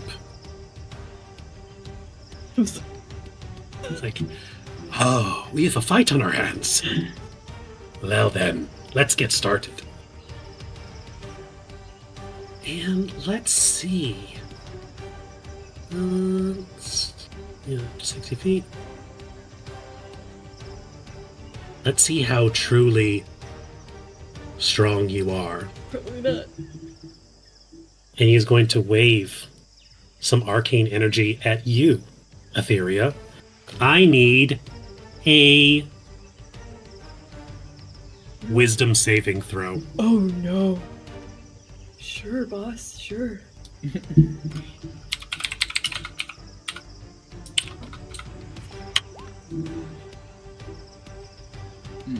Oh, there that is. Finally hit get that shit number. You fall under the effects of charm person. What the fuck? What the fuck? Okay. Oh shit! It's fine. So now your D100 character is my D100 character. Oh no! Let's see, You what can I bold make guy? you do? It was my turn coming up. Hold on. You do so with advantage. Do I? If you or your companions are fighting it. Oh, that's right, because he's an enemy, huh? That's correct, right? Yes. And if she is charmed, is that a reroll at the end of her turns to save? Or is it until she takes damage? This happened last time. The Cambion's charm was very specific. Okay. The Cambion has it as an ability. It's not the spell. Well, what the fuck is... It has a special description too, as far as what it does. Got it. Okay. What the fuck is its DC? DC 13. Meets it, beats it. Get fucked! It says, kill them.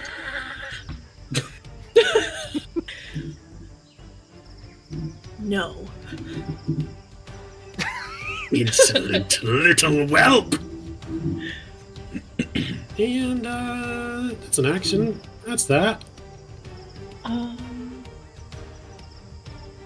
Sydney.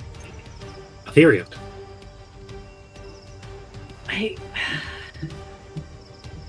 got my buddy next to me. We got all these things over here.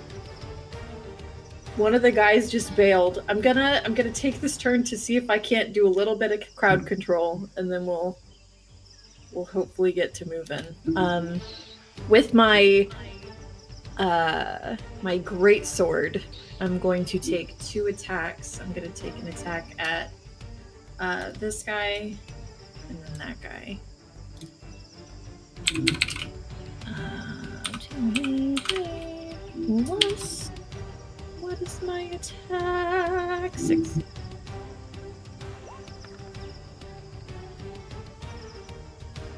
Tight. Is that one direction, one main? Yep. Yeah, roll for damage. Okay, tight. So, this was probably a waste as far as stuff goes, but it's 4d6 per hit. Theoretically, so you it's all ones. could survive. To the left, Yeah. to the right. Yeah. Amazing. With the damage rolls, it's like every attack is a crit. Yeah. Yeah. And then so that takes care of those 2. Loink. Loink. That will be me for this turn, I think. I'll stay where I am for now. All right. With that, it seems that the tides may be turning, but there's some new members joining the fight. Let's go to a quick commercial break, quick bio break, and then we'll come back with everyone's new rolled-in character. Sound good?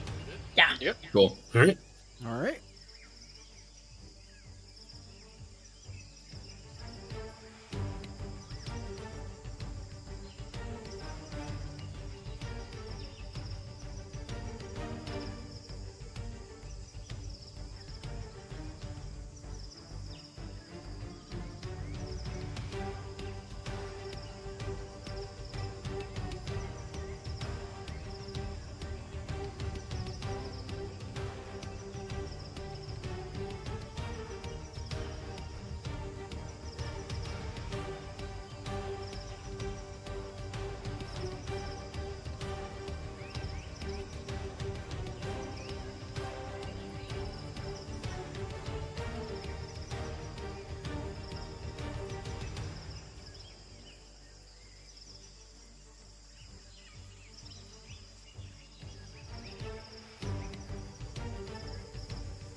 We're back.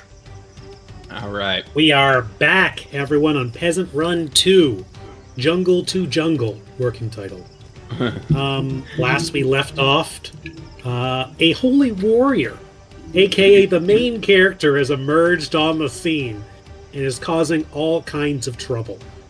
If you're evil and want to kill people, which why wouldn't you? But it seems another holy knight may join the fray. Tony, who is joining us now? So before I describe my character, you know, Sid, you're Etheria. You're like this Female upstanding Azamar. like probably just like, you know, just the picture of champion, right? Well, from out of the bathroom is gonna come your sidekick. Here comes Gorvis, the male stout halfling, holy champion. Gorvis. And I'm imagining, you know, from SNL when Chris Farley did Matt Foley living in a van down by the river. So I'm imagining like Gorvis has to do the same like pants adjustment, like of his like armor, like he has to walk out. He has to walk out of the bathroom like, like don't go in there. It's not good. Basically, just all awkwardly walking out, adjusting his armor, just like, well, it's probably a good thing they had them private stalls in there, right, my friend, right, partner. Oh, sorry, we got us some action out here on the boat. All right then. Let me just draw up on my sword too. I don't know what this voice is, but Tony, before you do anything, you walk from one stinking cloud into another. I need a con save. That's true. That's true. He walks. Man, I really want to reach out here too. He dies. Is it a con save? It is a con save. Okay. Honestly, if he dies right here, that would kind of be hilarious. I guess a 9 ain't gonna save it. A 9 is not enough. Maybe God. you were weakened from the smells that you were previously just subjected Can I get to. advantage because I was in that smell before and he's used I would to it? give you disadvantage for being in that smell. Your nostrils are Prolonged open up exposure. That's fair. All right. A 10-foot. Any creature starts its turn in the area must succeed a DC blank Constitution saving throw or be poisoned until the start of its next turn. I have advantage on this. Okay, let's see another roll. Okay. I was going to say, if it's poison, technically, I do have advantage. Watch this be worse. So, on a normal day, maybe something you ate is working with you, you know? I thought I got rid of what I ate back there, but I guess not. You are poisoned until the start of your next turn. While poisoned in this way, the target can take either an action or a bonus action on its turn, not both, and can't take reactions. Oh my God. Okay. Well, hold on, Etheria. Now let me just try to contribute to the fight here. And he's gonna swing his sword. Does it affect attack rolls? I think you are poisoned. Yeah, Poison so is everything disadvantage. at disadvantage. All right. Yeah. Disadvantage on attack rolls and ability checks. All right. Which, by the way, Etheria and the Arcanist tanked, like, no problem. Listen, Gorvis is another story entirely. Corvus. Etheria's like, God, I hope he dies. Then I can get a new sidekick. You carry a child to term, you birth it, you look upon its newborn face and say, Gorvis. This Greek goddess champion emerges, and then from behind her, Gorvis. Oh man. It's Philatides. I'm a halfling, so I get to reroll that nat 1. Okay. Does your sheet come with halfling luck? And Oh my God. Gorvis, what? Oh my God. Etheria and Gorvis on HBO now. Would you like to describe what happened? I don't think I physically can. Please tell me Gorvis is coming back and fail too. He might die. Okay. I don't think I can. He gets a whiff of all of that, and then he just whiffs. Just even with halfling lunk, it just can't overcome how this guy sucks. This is awesome. Oh man. Well, that is your action. He whiffs completely, just like splinters the bench that's next to the thing. Oh man. Did anybody watch the newest season of Worst Cooks in America? No. God damn it. Gorvis is giving me Sounds serious vibes. If you ever watch that. Ugh. Oh man. Whew. Oh man. It was a tiring day. I needed that laugh. That felt good. Oh. Tony, would you like to move or anything? I can. I guess You I can move. Yeah, I mean, I don't know where I would. I would invoke an opportunity attack, wouldn't I? Yeah. So Depending on where you go. yeah, I'll stand my just nasty ground. All right. That said, next up, one of the Pandakin soldiers or sailors, the one who's still alive, is like, yeah, let's do it. Do your best. Bardic inspiration. Oh, great.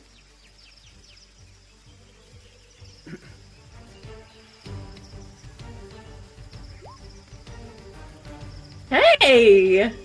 Wow. He did Against it! the Dretch, which Wow. is not nothing. Nice. I think we got a Kung Fu Panda on our, because he brings it down, and that really wallops the Dretch hard. Yeah, like- the beggar did something. We can do it. We can win. Where's that guy that called us? He abandoned ship. Yeah. Anyway, so it's Dretch's turn now. Going to take 2 attacks. Wow, that panda's gonna die. Yeah.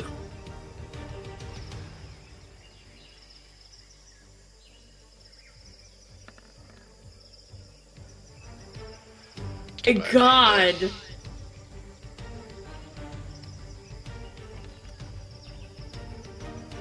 Oh. Great.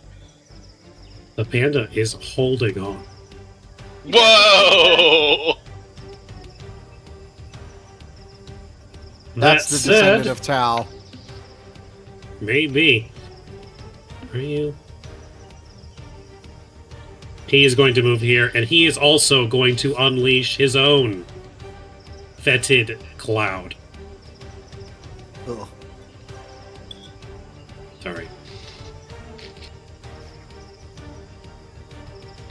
And then we have this stretch here. I mean, let's be honest. He's going after Gorvish. Yeah, he Oh, knows an easy target when he sees one. Because these things are mainly hungry, right? That's what you said earlier. Yeah, they're kind of beast of burdens. All right. Oh man. Oh, jeez.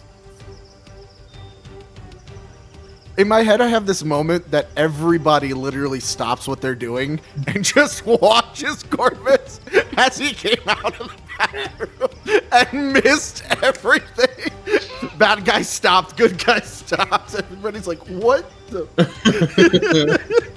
The Dretch, with its long, disgusting claws, takes a swipe at you for 6 damage.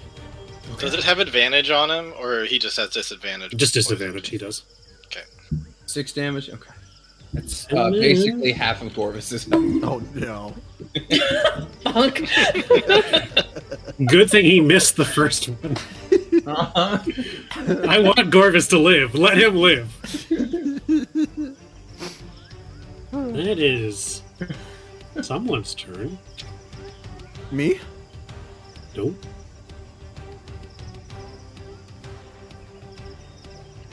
It shows Artem in the turn order.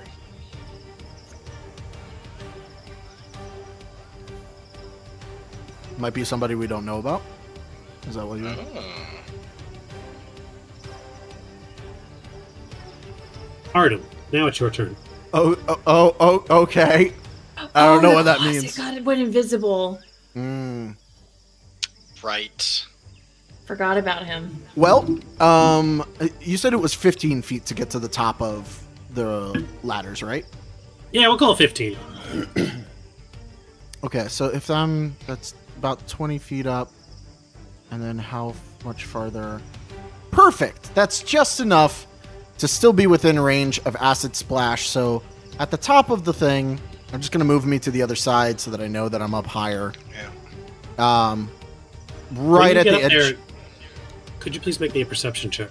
Oh. I mean, I could... Yeah. It's a wisdom, so...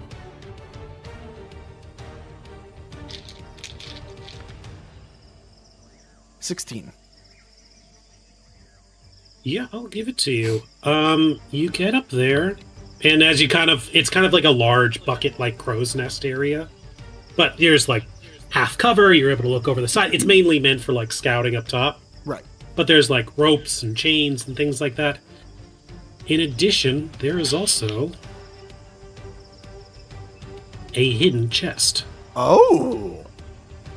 But it's an action to try and open it, right? Yes, it is also locked. Okay.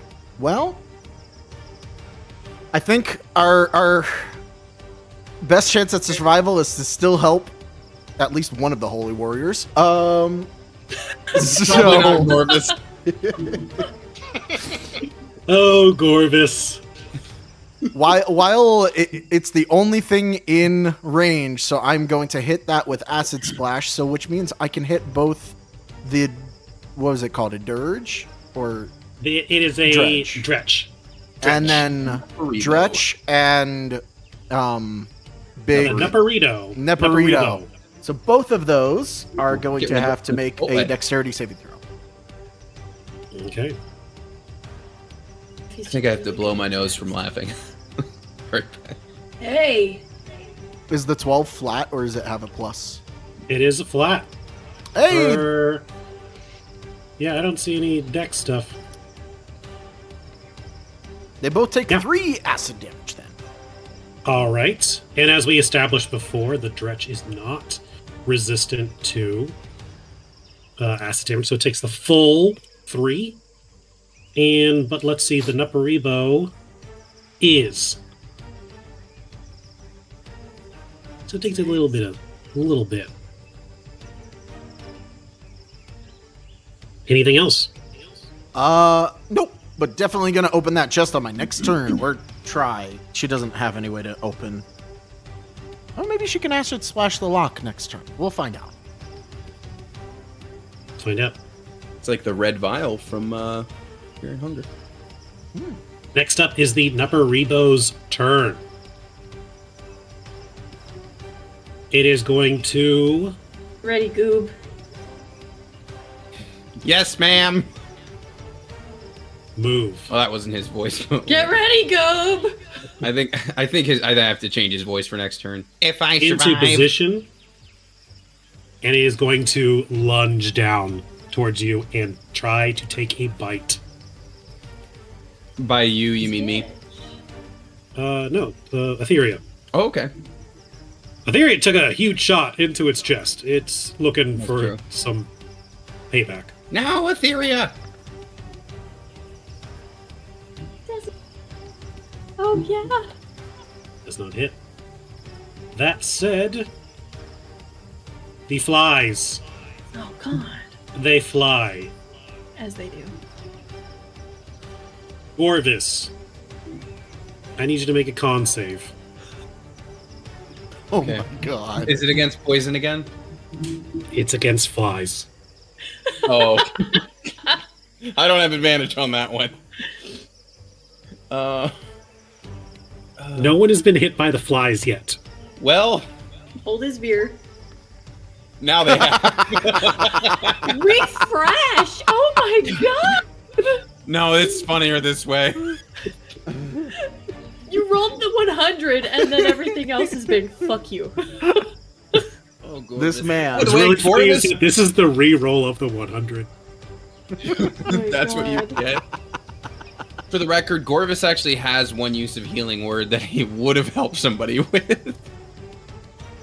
That's why Etheria keeps him around, because once a day he can heal her for 1d4. So while the Neparibo tries to take a bite into Etheria, she's able to block it off with her greatsword. That said, frustrated, he summons his flies towards you, Gorvis, and you take... Gorvis is alive! Only 2 Gorvis lives.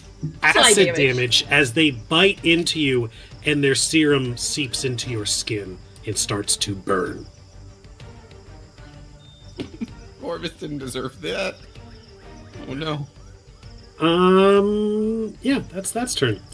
Richard. Okay, so can I spawn over here? Because I think I have a little narrative. Where are you pointing? It's lower on the ship. I'll say sure. For this point of the night, yeah. Is it a bathroom or is it like stairs leading up from under? I think it's 2 sets of stairs that go. Because I don't see where else they would go. So I think it's like a little door frame, kind of like a closet, and then it goes down. Okay, so my thought is, since this has been going on, my character has a AC 15 with Mage Armor. So that kind of indicates that she's already cast Mage Armor. Yes, I think last time we just said take one of your spell slots away. Yep, so she has one less spell slot. I think she's been creeping below deck, trying to see from up above to see what's going on, and she's coming out the other side. She's going to try to sneak up on the big bad. Okay. And she's going to come out, and so she's a little halfling sorceress, and she's going to kind of peer over to the ship where she can get a good angle at him, and she is going to get some good, honest damage she knows won't miss. She's going to cast Magic Missile. Yeah, I don't... I think shield's the only thing that blocks that. So, roll for damage. Alright. 3d4 plus 3, I believe. I think that's right. I'll take it. That is some good, honest damage, Yeah. and I'll tell you what, not a lot resists Magic Missile. It takes full damage. Yeah! Its attention was fully on the Holy Knight, and then suddenly it's shot with 3 magic bullets in the back, and it's just like, what the hells was that? And it spins around on you. Yeah, I'm gonna take 2 steps forward, or 2 steps back to get kind of onto the staircase. I'm scared out of my mind, but also feeling so alive. I have to That's my imagine turn. magic missiles hitting this thing in the back probably makes it probably looks and sounds real gross. It's like the moment that Vegeta hits Cell in the back when he's fighting with Gohan, but the problem here is that there's no Gohan that this big bad is fighting. Right. It's just like, oh shit, alright, well. Up Anyways, next, that's it. Captain Bone Marrow. Originally very fixated on the Holy Knight, suddenly sees there is a little halfling, correct? Yeah. Goodbye, A Richard. little would-be magic user trying to target me. It explodes. I gotcha. In a cloud of almost like gunpowdery smoke as it teleports. Right. Nani? Nothing personal, kid. As it raises its oar and brings it down to slam on you. I'm 37, I'm not young. Mm, Is that old for a halfling or young? That's I don't remember how that works. It's young. 37 is adult age. Yeah, it is. Mage armor didn't help there. and this says it is. As it raises its staff, or its oar, the fire orb on the end of it begins to glow. As it slams onto you, doing...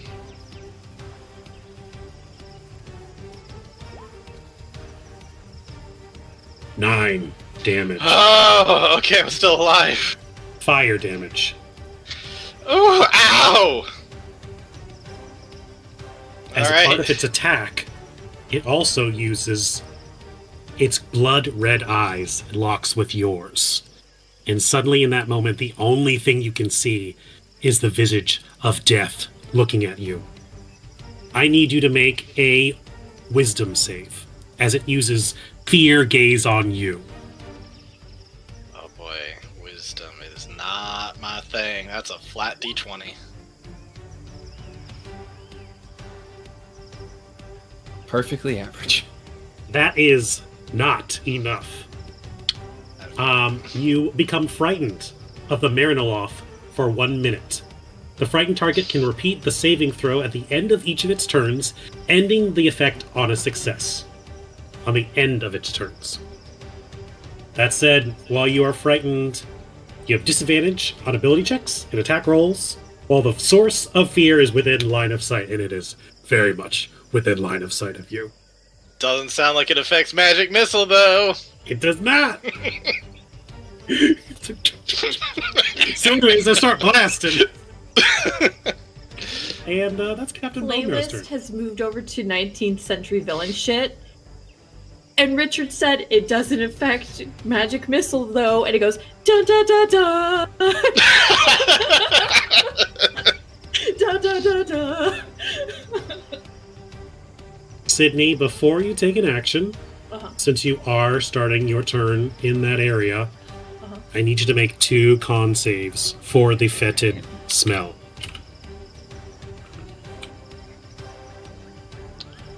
Is there an aura on this thing? Or are you just kind of remembering? An aura? I can see an aura. Can you guys not see an aura? No, I think you have to click on players can see on it. I got 14 and 18. Now can you see it? Yep. Yes. Yep. Oh, and it's green and gross. Congratulations. Yeah, you picked well. Can you see that too? Yep. Yeah. Yep. Okay, sorry, I didn't realize you couldn't see it. Yes, No, you're so good. you are currently in the Venn diagram of 2 Bart auras. Great. That said, you tank this shit because you are a holy warrior. Gonna take more than that to make you sick. Sorry, Gorvus. Speaking of sorry, Gorvus. Gorvus, you got this? Cool.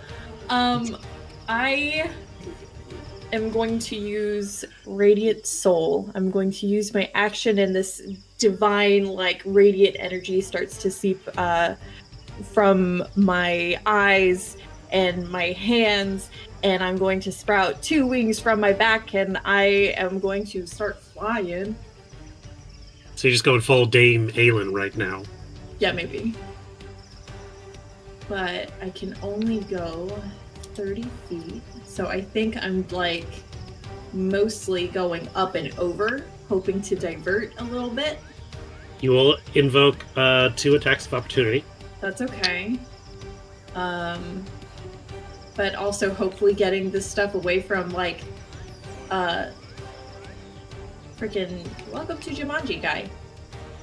So I'm gonna Oh, by the way, those guys, they've been hiding in the back this entire Good for time. them. Like, remember, no refunds! I'm gonna fly over there. Let's see. Bye, boss. And as a bonus action, just for funsies, I'm gonna make you live longer, hopefully. Those are 2 misses. Appreciate it. I'm going to cast Healing Word on my other holy warrior. Yuria and Gorvis. Plus Hey, 5 hit that's- points, bestie. That's some solid. There is very big why are these 2 friends energy here. Why? Have you watched, have you seen Book of Mormon? No. Mhm. Oh, well, I don't think they start as friends.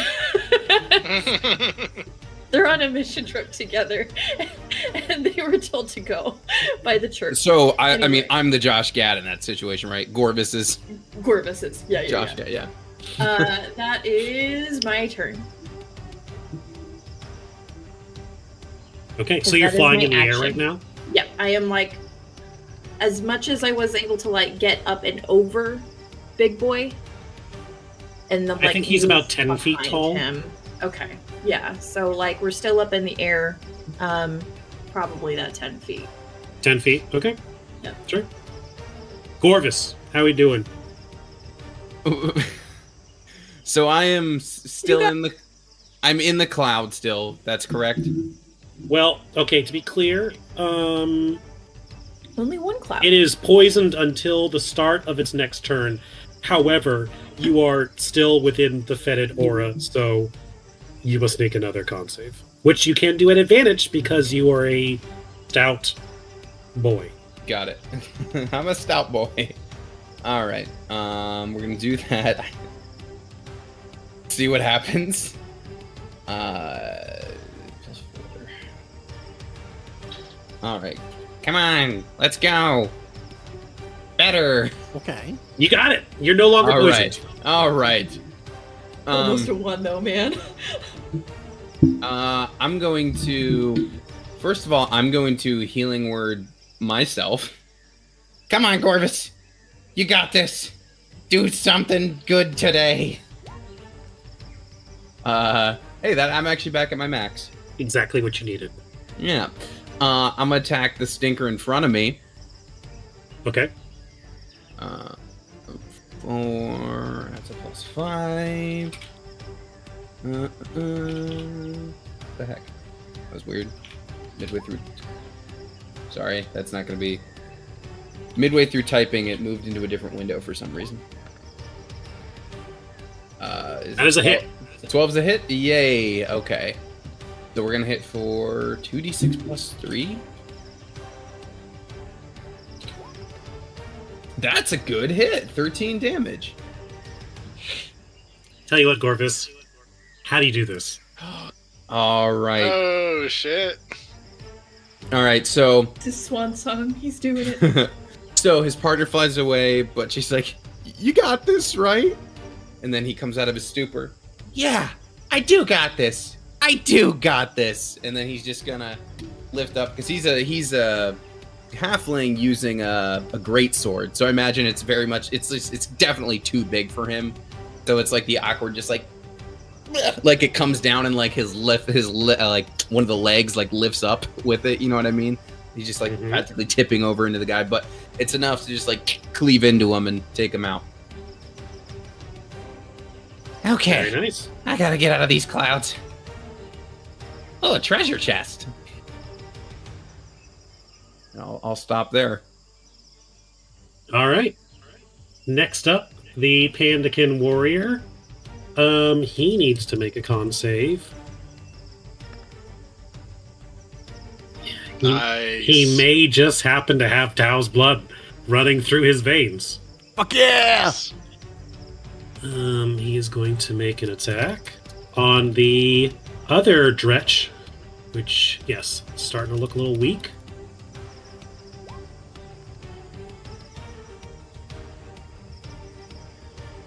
They got a low AC, but it's not that low.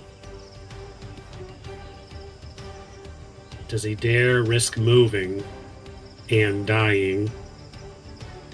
Yeah, he can't really go anywhere. He kinda really screwed right now. But those beggar words told him to hold the line, to get in there and do some help. So he's gonna stay put for where he is.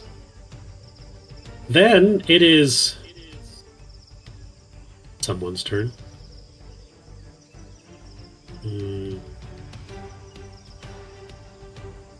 His like name this. is Artem. I don't like this at all. Whose turn is it? The invisible thing. Corvus. So, as you come up the stairs, you see the treasure chest. Poor Corvus, a break. You look around, and then suddenly from behind you, you can hear the chittering and clicking of a small, devilish creature. as Quasi the Quasit appears from behind you. Oh, for Tor's sake.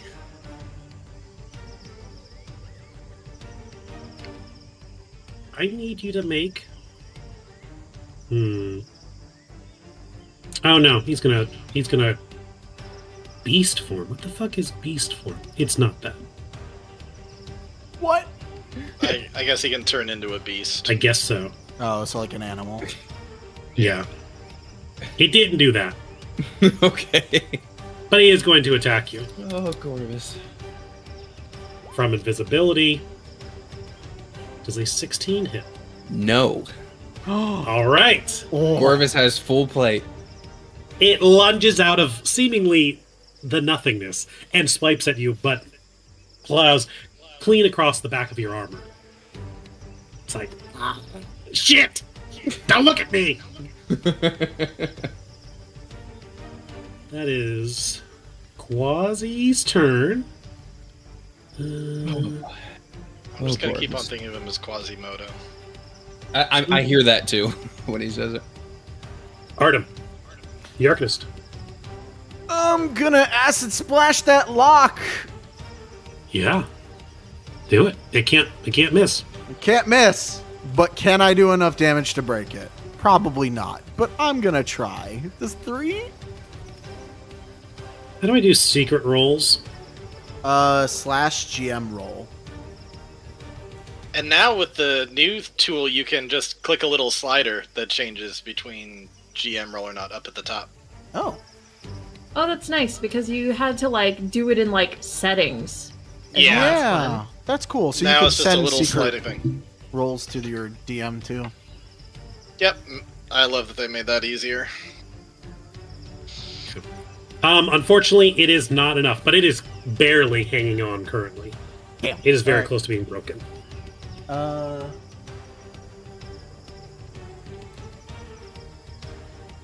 Okay, yeah, I don't really have much of anything else, so she's just gonna like stay covered so that nothing knows she's up here. Maybe that'll be a good idea. Who knows? That's fair. Next up is the Nuparibo's turn. Its main prey has moved. This poor it is Pandakin.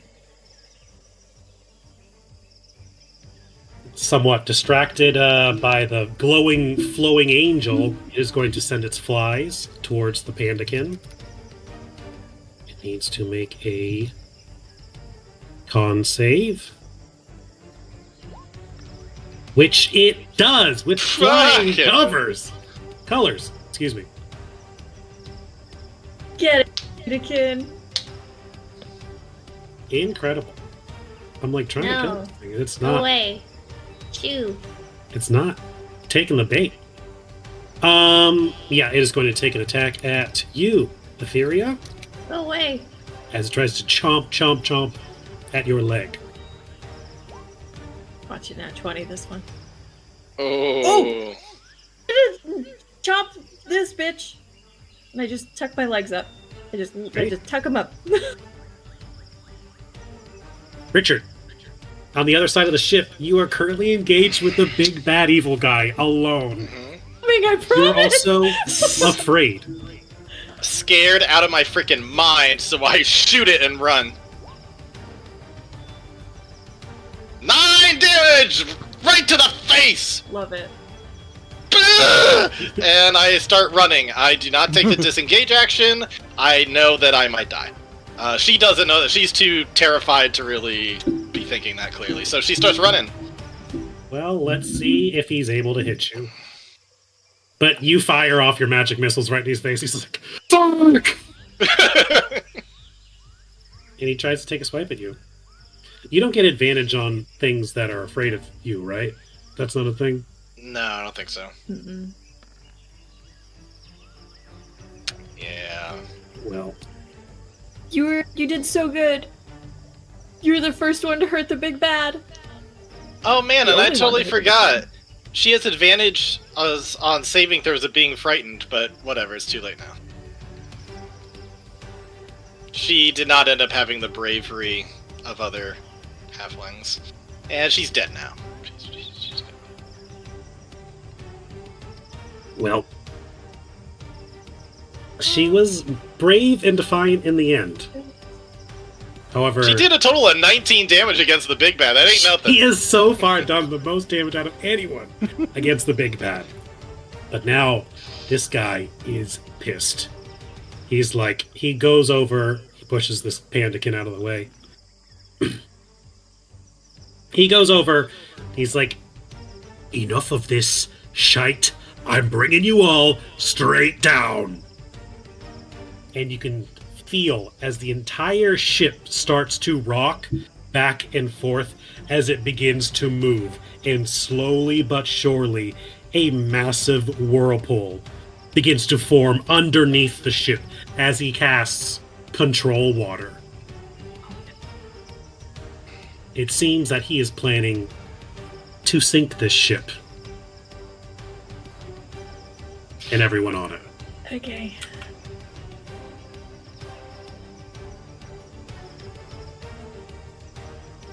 Sydney, it's your turn. Oh God, I had a plan, and then, like, question. Do I have an idea of how long it's going to take for him to murder everybody on board with this control water spell? Do I have, like, a ballpark Artem, idea? you know more about the spell than I do. As far as I know, the effects kind of happen immediately, but the thing is, it's like it's gonna do damage to the boat every turn. The boat Yes. technically has HP, but I don't know what the HP would be. Okay, but we start seeing effects immediately. Yeah, a whirlpool Okay. literally is a whirlpool appears and the boat is gonna start like getting wrecked. Okay. And how is Stinky Big Boy looking right here?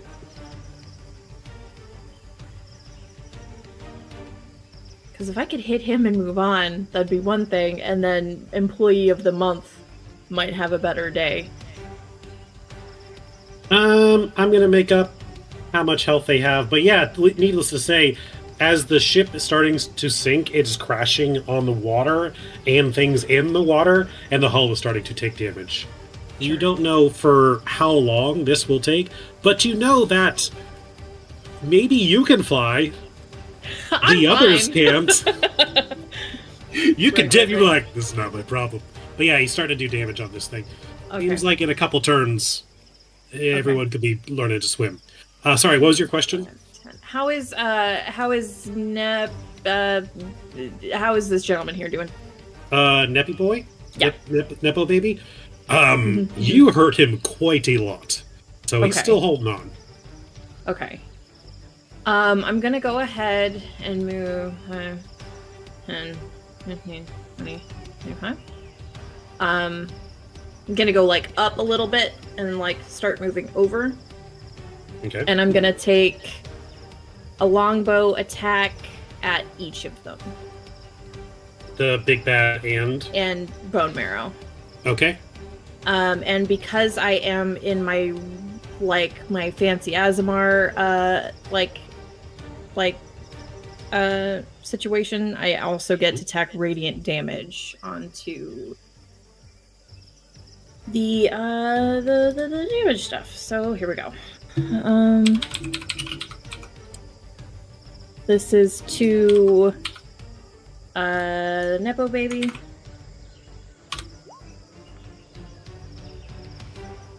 God damn. And this is to bone marrow. God damn again. Nothing's happening here today, folks. Sucks to suck. I'll say this. As you fly up and you draw the string back of your bow, you have a pretty clear shot, and you feel pretty confident that you're able to nail them both with 2 arrows. That is until the ship itself starts to move, and then suddenly both shots go awry. Gormaz! You are stable up in the air where you are. Yeah. Everyone else on board is starting Is to moving. rock and shake, and they are holding on for dear life. Sure, It seems like they may get flung off. And speaking of holding on for dear... Oh, sorry, did you want to do anything else? Nope, that's kind of all I got. And speaking for holding on for dear life, Gorvis, how are we doing?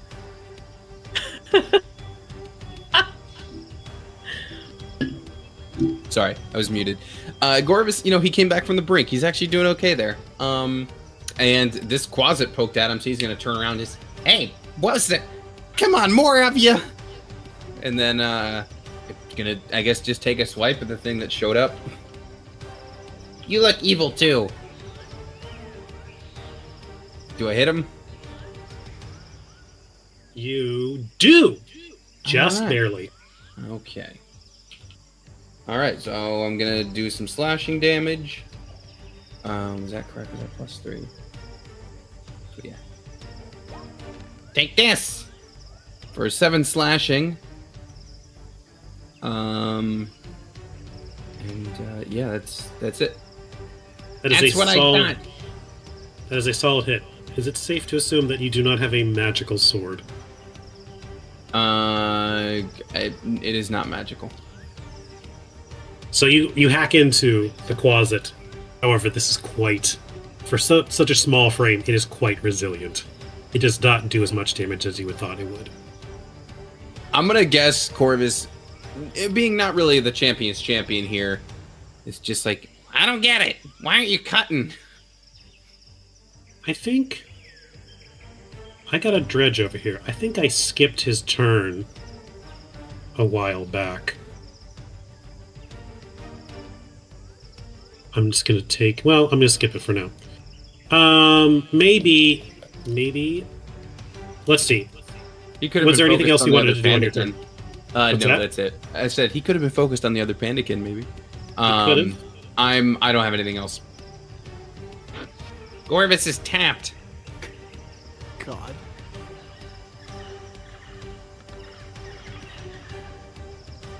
Yeah, that Pandakin's not surviving that. Unfortunately, the Dretch, realizing he is in combat still, rears around and attacks the lone, brave Panda Knight. And he falls. Seems this Child of Tau will not be making it into Vale 2. Well, that's all right. He has other kids. Yep. So, with that... After 900 years, 1, all of them just 2, have so 3, many 4. descendants. He Genghis Khan'd his way through Corin. Gorvis, you notice a familiar stinking cloud is headed in your direction. Oh no. No. Enough with the fart gas. I've been through so much today. Listen, if Gorvis can make it through this, he can make it through anything. That's honest. Yes. Quasi, having seemed to have engaged you, is going to hurl its scariest and most terrifying slurs it can in your direction. Gorvis, I need you to make a wisdom saving throw. Okay. Is this against being frightened? This is... I have halfling bravery. Man, halfling bravery and poison resist. You are... He's a stout halfling, yeah. That's why. Sorry, so... Yes, wisdom... Where's my wisdom mod? +2, okay.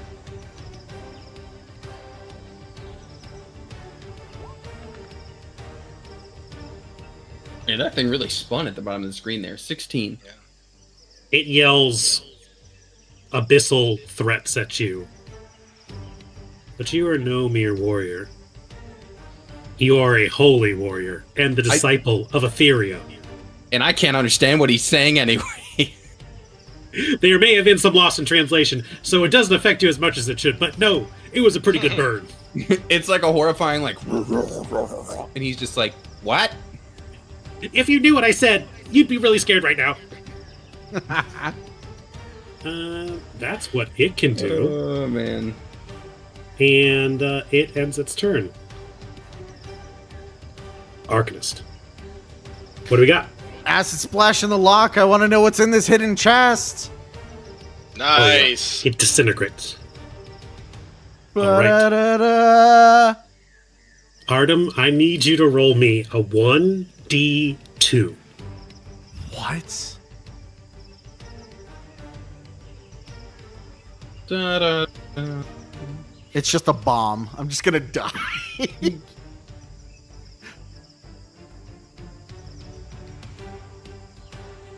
Okay. You open up this small secret compartment chest, and at the bottom, you feel something incredibly heavy. For something so small, whatever it is, it's dense. As you reach into it and you're pulling into it, you find a mechanism of sorts. It appears to have an input valve and several tubes twisting back and forth. Whatever it is, it's incredibly valuable. Some might say it's the most powerful item in the entire game. As you find a water clock. Beautiful condition, by the way. I love it. The Arcanist knows exactly what this is. But more importantly, knows how much it weighs. I was about to say.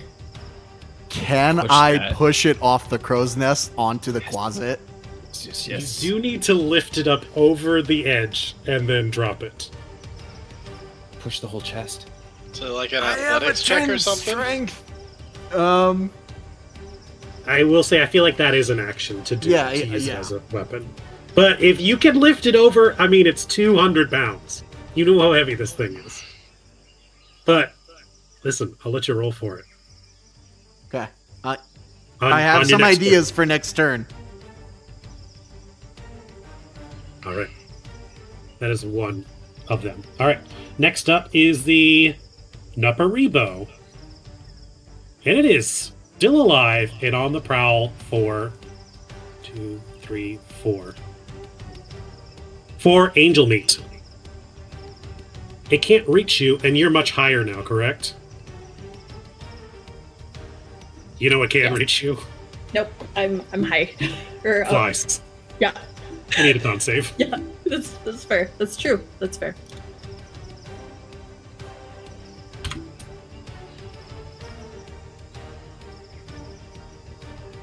You're able to spot him away. Fuck you, flies. Richard, who is joining the fight now? A hobgoblin acolyte or cleric. Question: does this Panikin count as an ally? He's terrified right now. I would say he is just hiding and hoping to not get noticed. Okay, and is there some kind of stinking thing with this dude, or is that... No, the stinking comes from the dretch with the aura. The stinking cloud is just something that he can do. Or the flies is that he can send them on someone. Okay, so this guy was hiding down below until the whole ship started going.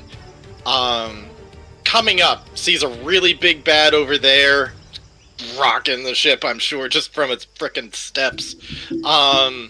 The big bad over here, with the big, ghouly imagery and the red eyes, can he perceive, like, oh, this is a big bad evil, or... Like, is that obvious enough, or would he not really know what's going on? Well, look at him and you tell me. Yeah, all right. He's gonna gauge that the big dude is the muscle, and this is the pirate captain thinks the brains of the operation. So yeah, I mean, he does So have he- the captain hat. yep. He's really worried about the ship going down. I think he was comforting some people down below, but now he's really got to take some action and do something. So he is going to cast. It's a weird stat. Will you, as DM, allow me to cast Shalale on a mace? I mean, technically, if he just took the mace thing off and left the club, it would work. So, like, flavor-wise, does it matter if he's... Sure. I think mace and staff are the same in one hand anyways. Yeah. So his 1d6 becomes a 1d8, and he gets to use his wisdom instead of his strength, and his hobgoblin's not that strong. So he's going to cast Shalale as a bonus action, and then... I mean, technically, if there's like any plank of wood or stick on the boat. You could pick it up, and I feel like you could cast it through that. Okay. Well, he's gonna do that. He's gonna run over and he's gonna try to hit this thing. And he's gonna. I don't know if you'll allow any kind of bonus action for like persuasion or something. Like, get in this fight, because man, if he had an ally next to him, he sure could do some more stuff.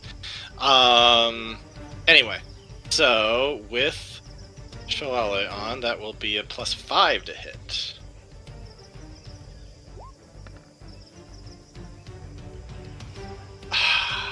My halfling had halfling luck. This guy does not. Would you say he was a bugbear? No, he's a hobgoblin. Hobgoblin. Hobgoblin. Would you like to describe what happens? No, I'm not gonna make you drop a item or anything. Just like you run up there and you're like, "Join the fight!" Yeah, just a big ol' whiff. What the fuck, Richard?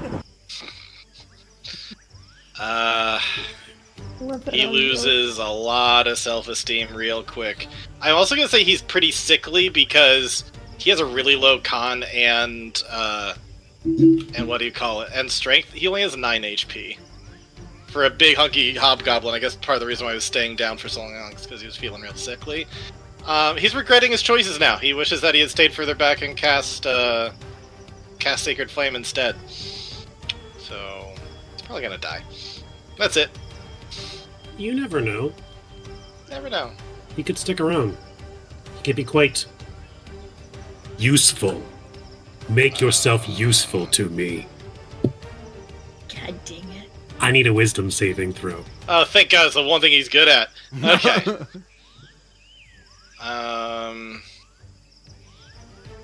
Alrighty. Although this does not say he's proficient with wisdom saves, so I think I just have to roll the flat 3. I've just been rolling what it is, so... Okay. Yep. No. No, he just fucking sucks. He's so bad. So... Well, wait, hold on. You are an enemy.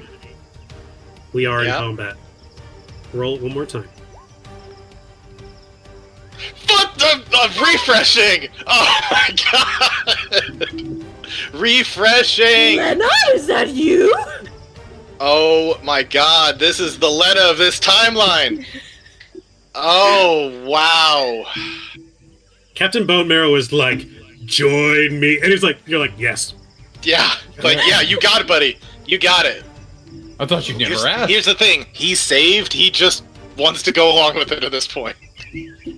I'm liking my odds. I just want to live. Incredible. I didn't think it'd be that easy, but he worships a dead god. It ain't working out, man. Sure. Kill her, I guess. Too Which one? enthusiastic, and now Bone Marrow's like, I don't know if I want him on my team. You mean the one up in the air? Okay. And all right. With that, Bone Marrow bursts into a cloud of gunpowdery smoke, and he teleports somewhere. I swear to God. I was gonna go in the next round. What the fuck? Etheria. Where'd he go? God damn it. And the whirlpool is still whirlpooling. It's still whirlpooling, and God you can hear dang it. the creaking and the crashing. This ship, this ship's done a lot of travels. Yeah. It's not a war vessel by any means. It's a cargo ship that's been transported into a tour guide vessel. Yeah. And now it's being transported into a battle zone. Uh-huh. So I think initially she had great sword raised, was ready to just fly straight over to Bone Marrow and start to initiate combat, and then that motherfucker poof, it's like, well, okay, so we turn our frustrations out on those closest to us, and it's the Nevo baby. we're gonna lower down into range, and I'm gonna make 2 greatsword attacks at him.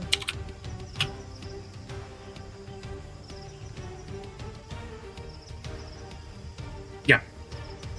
Oh, I thought that was so close to 20. Both of those hit? Yeah. Tight. Okay. So that is, oh Jesus.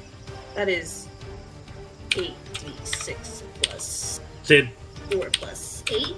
Sid. Yeah. Sid. Yeah. How do you want Oh. how do you want to do this?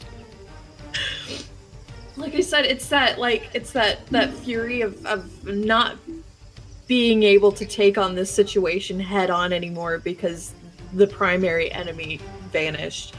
And instead of like just flying down into range, it's maybe landing on top of this gargantuan figure and just stabbing straight down into his fly encased noggin. His yeah. You know, they say the plunging attack is the most reliable move in the game. 43 I punched.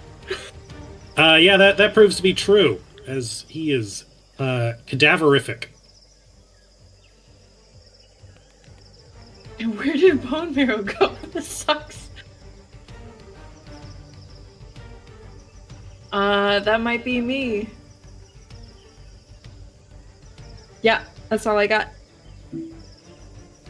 Actually, I lied. I'm gonna move over towards this chest because, you know. Okay. There was another chest right here if you wanted to move to a chest.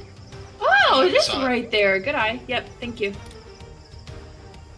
And we we'll- turn we'll back assess to that. the real hero of this journey, Gorvis.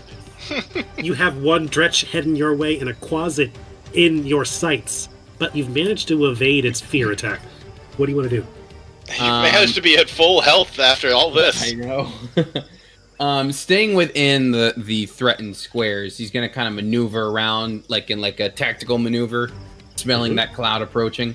He'll take another attack, I think, at the Quasit, because I'm not sure what else he thinks he can do right now. Mhm. So here's that.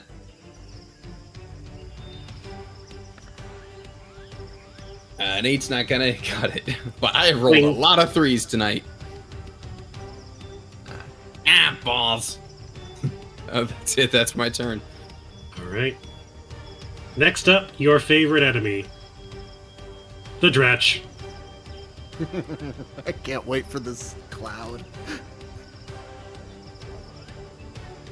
I'll have him dash. Thanks.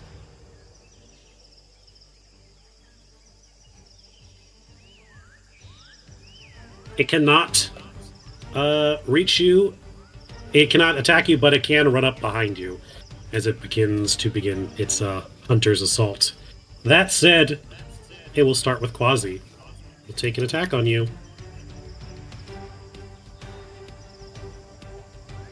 You'll also notice that Quasi is not super stoked that its master has seemingly just disappeared. Mister, where you go? 22 is definitely a hit. All right. Then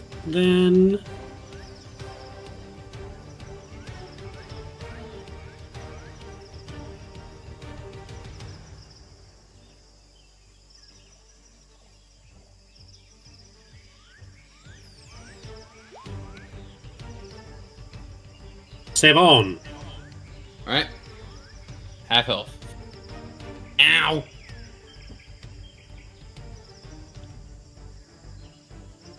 Gorvis is looking in trouble, but thankfully, he is a guardian angel looking out for him.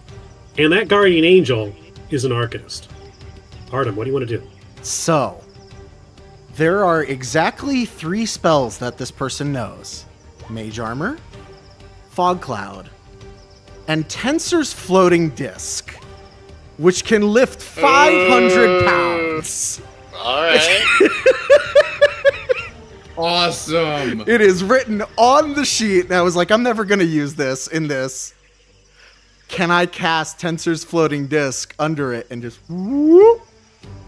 Can I get the language? But Yeah. yeah. I don't know. Is it like an action to summon and then move it, or what is exactly? So the disc is immobile while you are within 20 feet of it. If you move more than 20 feet away from it, the disc follows you so that it remains within 20 feet of you. You can move across uneven terrain, up or down stairs, slopes, and the like, but it can't cross an elevation change of 10 feet or more. So my plan is do it underneath of it, and it'll Yep. rise up the thing, go down, and as it just drifts over the edge, get rid of the spell. And getting it on concentrating on a spell is just like free. Free right? action. Yep. Yep. Yes, that works. 100%. Never have I thought that a water clock would actually come in handy. So Never in a million years would I have thought that the water clock would be used in this way, but I'm delighted. now,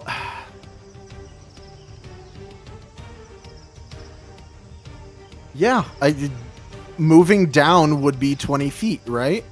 More than 20 feet, so it would start to follow. I would say because you're It's- up there in that little crawl space. So you summon it up, you move it up, and then like because it's following you, or let's see, that's like right. I would That's- say just from 15 feet up to high, you can just kind of like maneuver it like it's following you, so it's just wherever you want it to be. Yeah. So the plan is it's 15 feet up, which means if I go down, that's 15 feet. 20, 25, 30. That is exactly enough for me to move. Sorry, I gotta. Are you not going to drop it from up there? That's what I thought you were going to do. I don't think I can because it says the disc is immobile while you're within 20 feet. Unless I can like push it. I mean, on it's the staying disc. within 5. So, like, if you're trying to drop it on the closet, it's right there. Yeah. And you're already right here. Yeah. So you're dropping it right there. Yeah. I would say I would allow it that it's like you summon it right underneath it, you float it up. Because you're in this square, you're on top of this chest, but, like, pretend it's a smaller chest. Right. So if you're up here in this crow's nest, you manage it so it's just on the other side, and then you can drop it. Well, it gets dropped. So what happens when a 200-pound object hits a closet? I And mean, the ship. The ship is secondary. a D6 per 5 feet? Is that fair? Oh. I mean, that's fall damage. It's basically the weight of a person. 200 pounds. Yeah. Yeah, but what's the size of it? Because if it's concentrated, like if you get hit with a 8-pound bowling ball, you can get hurt. If there's enough force behind it. So like From 15 feet. I mean, yeah, like 200 pounds from 15 feet up, that seems like a good chunk. I'll tell you what. Roll me 4d6. Because this thing heavy. Okay.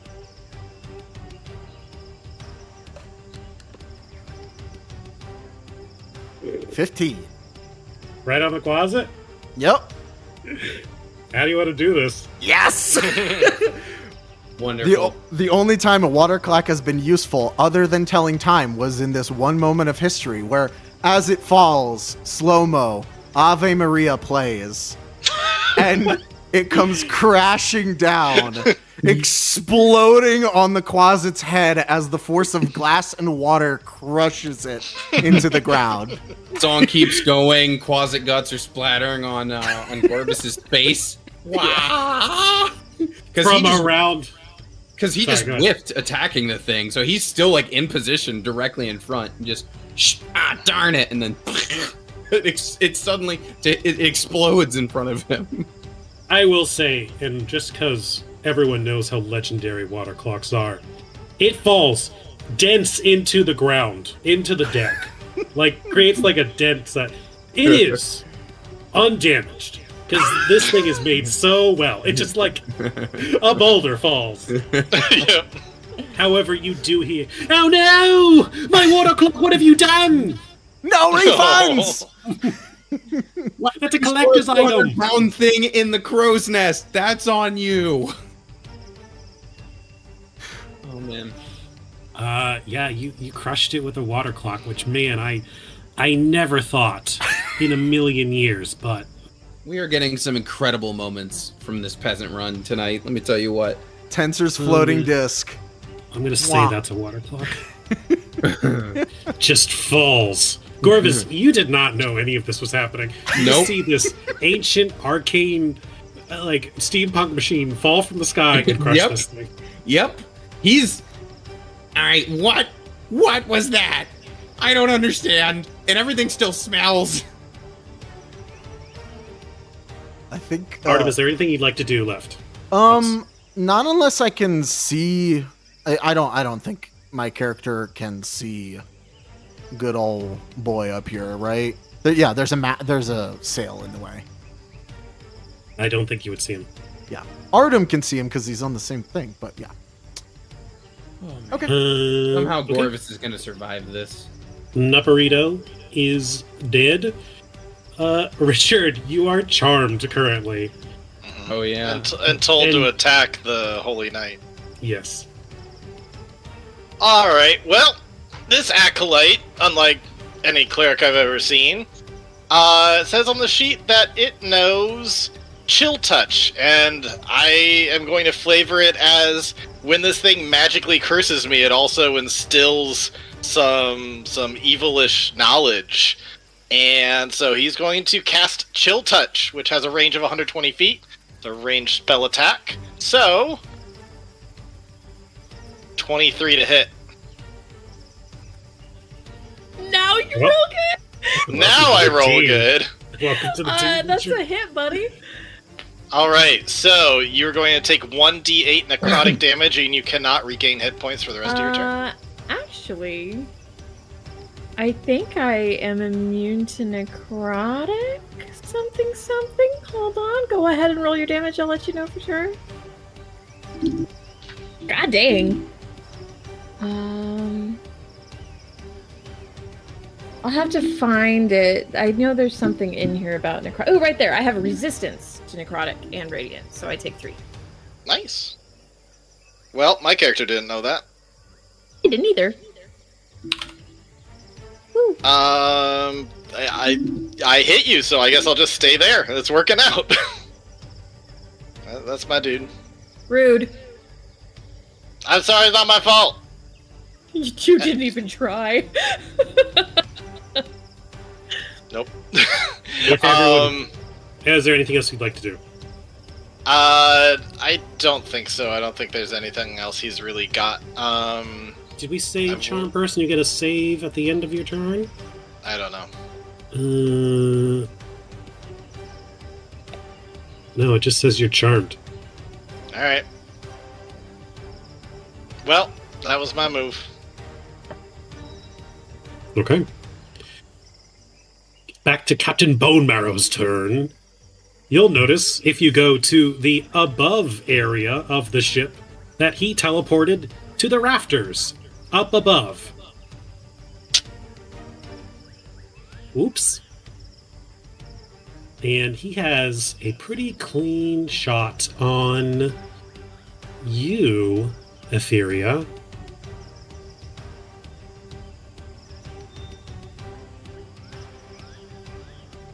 He's going to use a blast of powerful winds begin to kind of shake and rattle the sails around him, as he is a master of both land, sea, and air. And in a torrent, a jet stream of air, he blasts it in your direction as he uses gusts of wind on you to try and knock you off the boat and into the water. I need a strength save. Oh no.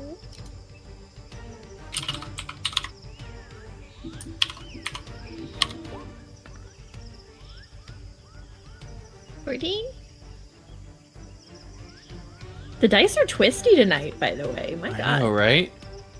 Would I be able to retcon real quick, just seeing that that it was resistant? I think he's gonna be holding his mace and walk or start going towards her. Sure. So okay. Yeah.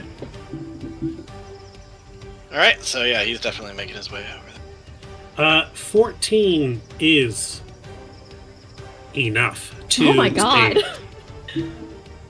As you tank this jet stream blasted in your direction, you're able to look up and see that he is there, standing up there, trying to get you off his goddamn boat. It's my boat.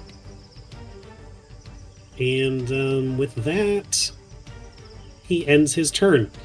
Next up, I'm gonna fly up there and I'm gonna go attack him because now I know where the fuck he is. sure. Yeah. So we're gonna shoobity bidoo boop.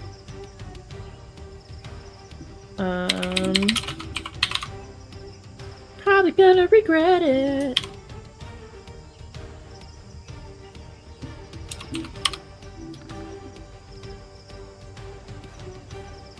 Hey. 12, 15. Does 15 hit him? 15 hits. Tight. Okay, so when I killed the big guy, I'm assuming I only needed dice. So I would not have used like just the dice damage that I had for like the 8d6 instead of like all of the additions like my my radiant that I can tack on with this form. Mm-hmm. Asking, like, specifying because I can only use that once a day, and I wouldn't have used it then if it was unnecessary, and apply it now. What are you asking? Can I use that, like, because, like, when I rolled everything, I, like, had that 8 tacked on there, that 8 radiant damage, because he died. Oh, on the with just- Nepo baby? Yeah. Yeah, I you mean, would it's just no, you 8, wouldn't need to go but- all out like okay. that. But I wanted to. I will Okay, say, is so- this a magical sword you're attacking with? No! Okay. Like, So- no, it's not. Roll me your slashing damage and then show me what the radiant damage is. Okay.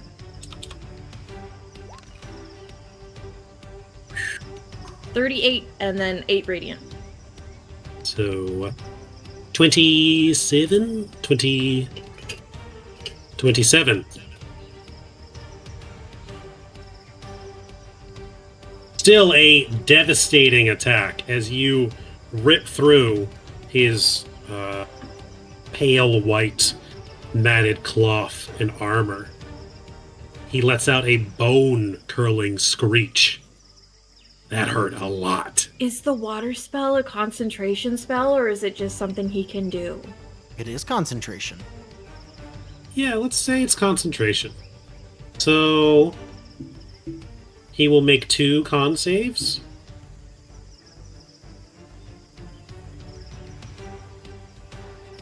But he doesn't have very good ones.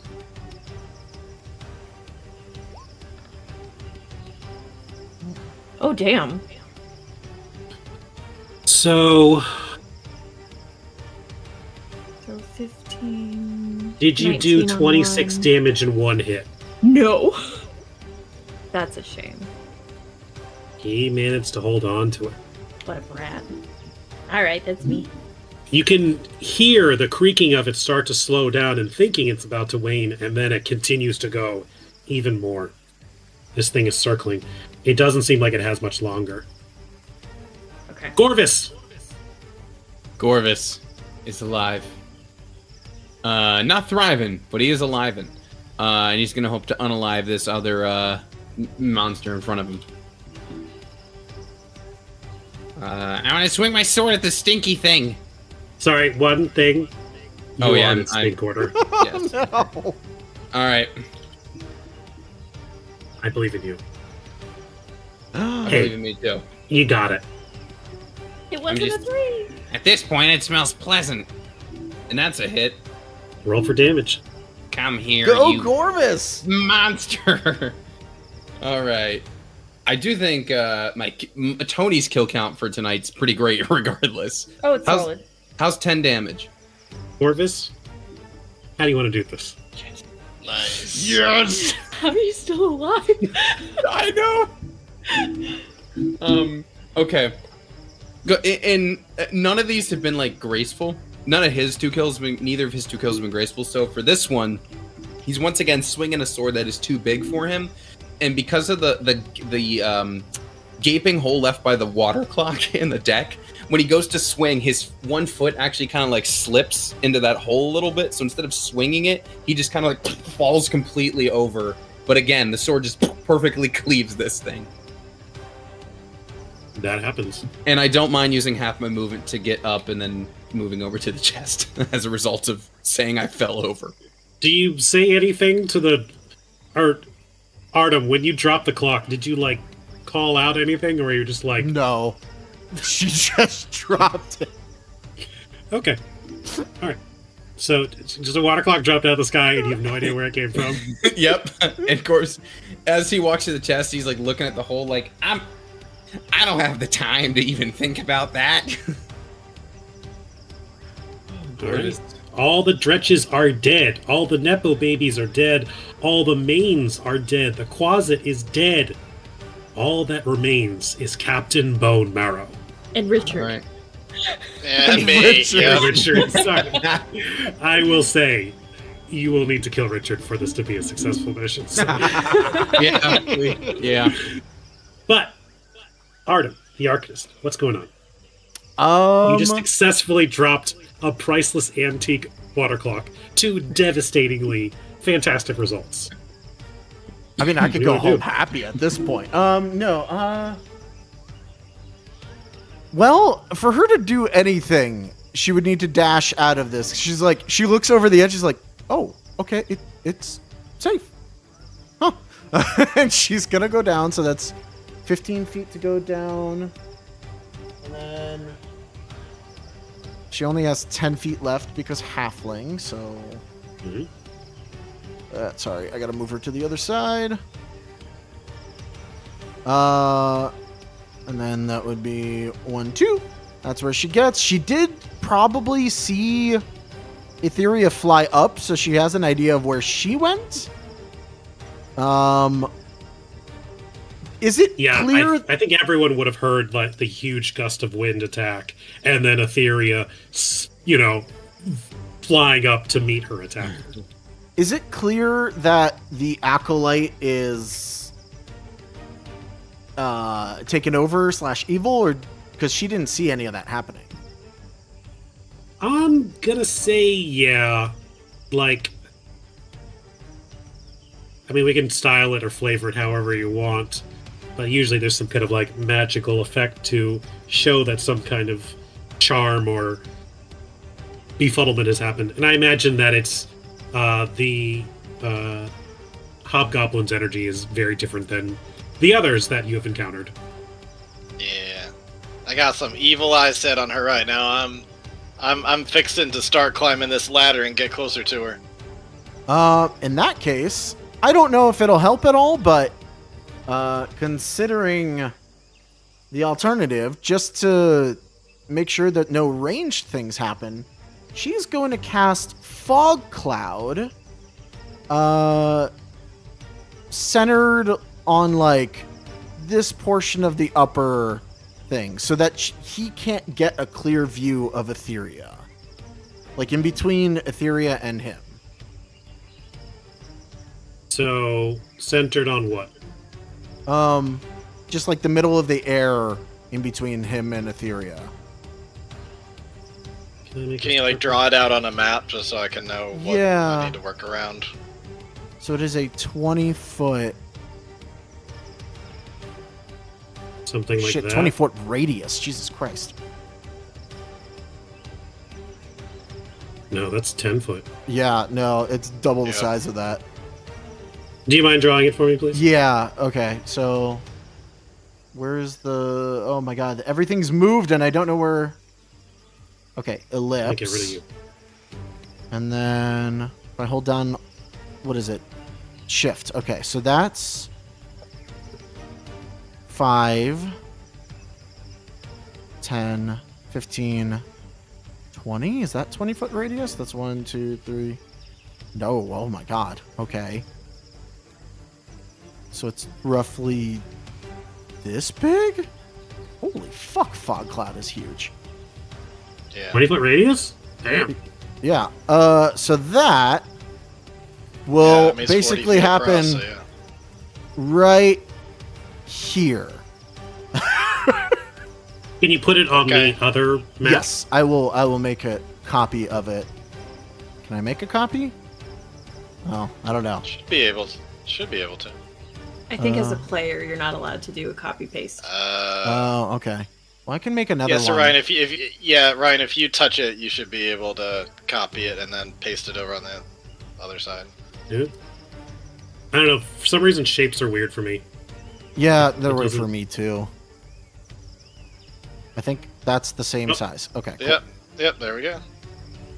So then I will move this over, and it should be right So it's here.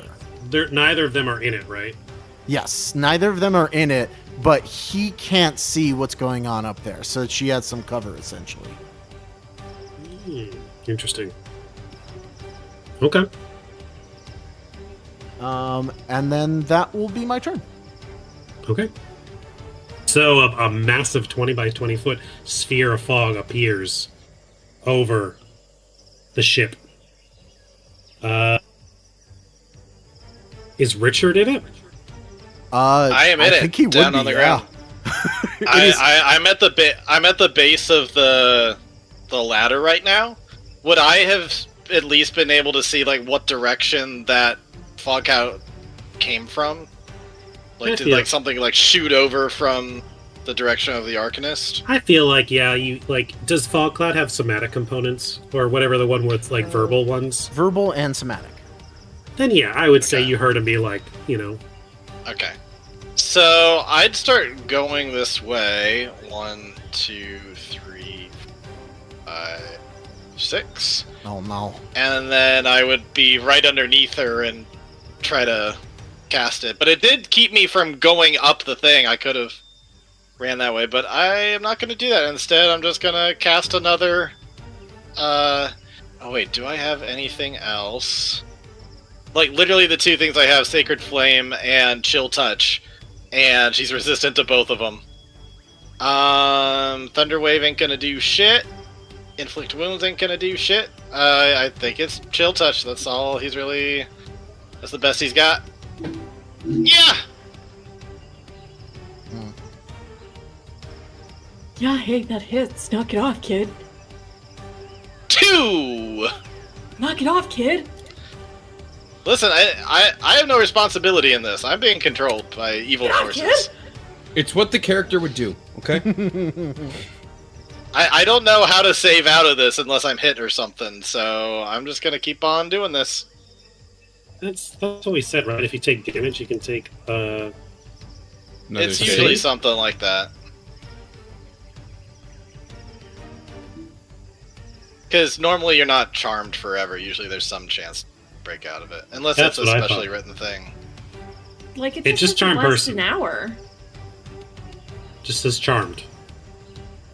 Okay. Yeah, the Cambion had a special charm person thing that said that it would, like, follow your orders. I don't know if this one... The normal It fails one... a saving throw. It is charmed by you until the spell ends or until you or companions do anything harmful to it. Oh, Okay. should have just... Oh, you or companions got it. Yeah. Alright, well... I guess that's it. And it's not concentration or anything, so... I think you guys just have to kill me. Or Like, kill the bef- person that charmed you. Yeah. I- Before I realized where he was, I was considering throwing you overboard. Yeah, I think normally the charmed condition just makes it so you can't attack them and stuff. You don't have to follow orders, but I like going with it. He's a devil. He's a fiend.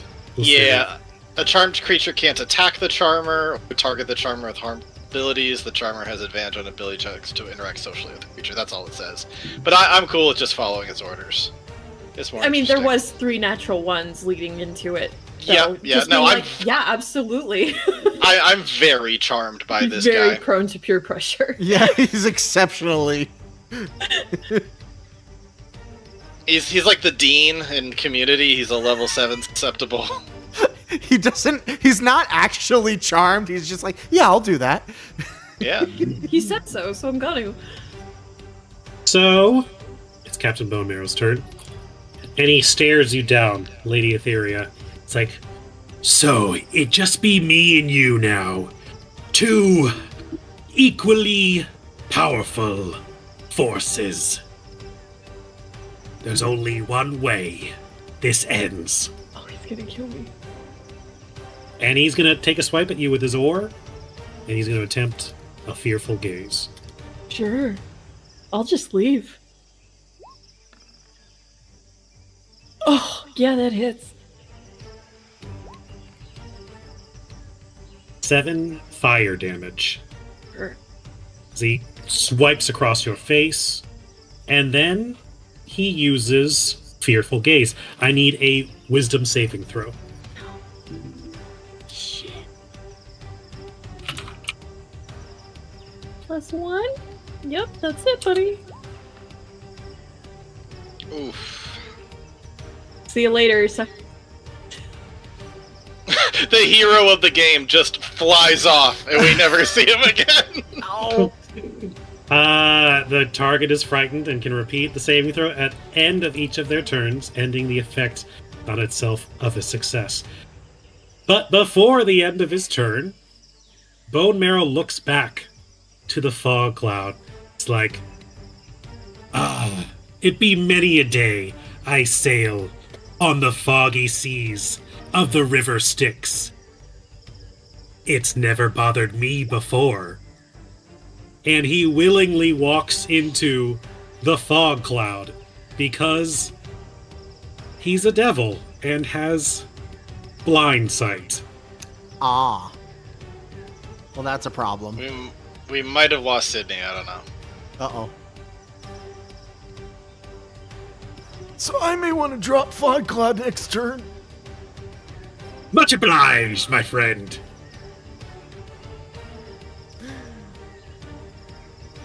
And Melinda's turn. Uh-oh. So spooked my internet dropped. Wow, that was scary, guys. Yeah. How we doing? We're kind of got one left. We're okay. We're getting hanging in there. there. Yeah. Ready to finish it up. It's been something, all right.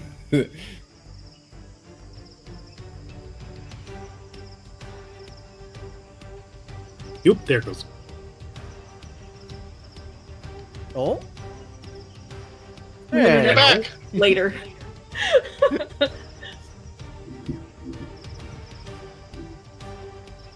So what was the last thing you heard? I was spooked and I said, yeah, I don't have anything against that. And that's all I got. You He are walked afraid into a fog cloud. and mentioned that he is immune He has blind sight. to So. fog. He could have the boat. I don't want to play it. You can just fly It off. is your turn, but you cannot Oh. move closer towards him because you are frightened. But I can still attack him. But it's at disadvantage? Yes. I don't Also think because you can see Fog him. cloud. I guess you could take a blind shot. I'll take Is blind it just shots. It's just at disadvantage, right? Yep. It's a Heavily disadvantage obscured. anyway. What is it with fog cloud? What's the language? It is heavily obscured, so blocks vision entirely. A creature effectively suffers from the blinded condition when trying to see something in that area. Blinded. A creature can't see and automatically fails an ability checks that requires sight. Attack rolls against the creature have advantage, and creatures' attack rolls have disadvantage. So you have disadvantage to hit whatever is in the fog cloud. Which he does anyway, so Yeah. ultimately it's not too big of a deal. Or I can drop to that chest and crack it open and maybe get a magical weapon. Dan? Yeah, we'll try that. If only you had some magical Goggles that could help you see. I know. Only that guy didn't run away with them. The goggles probably yeah. would have helped a little bit. With my fear, I'm gonna Yeah, I put run him there for a away reason, Richard. and look through this chest after I crack it open. Maybe. Yeah. We're just gonna whack the chest. No finesse, all fear. Yeah, you hit the chest. Did I get in there? I'm just gonna say the lock has 5 HP. You got it. I don't think you can get lower. I'll roll You got it. 8d6. All right, Sydney, Yeah. roll me a 1d8.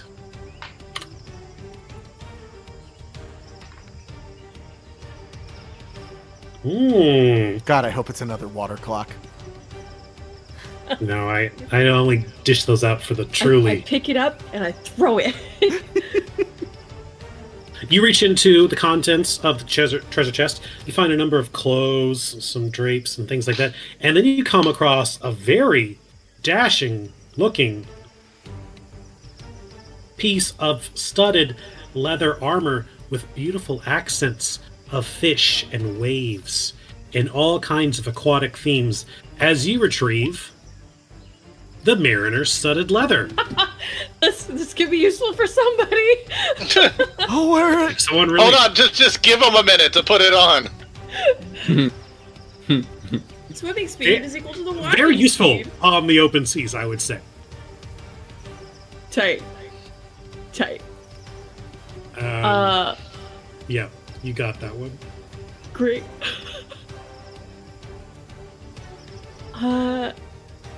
For funsies, I'm going to use. I would My- also say you didn't need to use both attacks on the one lock if you want to have one of your I was attacks. about to say maybe I station myself there coincidentally and just whack the chest and then whack the guy that's been whacking me. Ah! Roll to hit. But gently.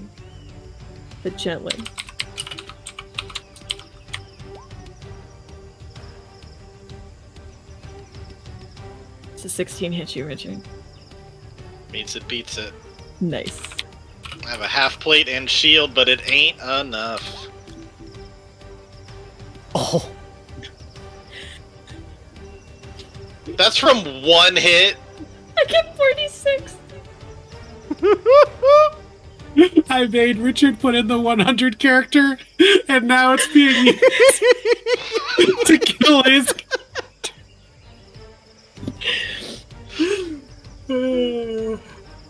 Alright. Well, he's dead. Oh my god! Oh my god! what does this mean? Oh no! What does this mean? Oh man, guys. You ain't ready for this. Oh no. This is it. This is everything I ever wanted. Not only am I killed with your nat 100, Ryan, but now I have to put the nat 1! Yes.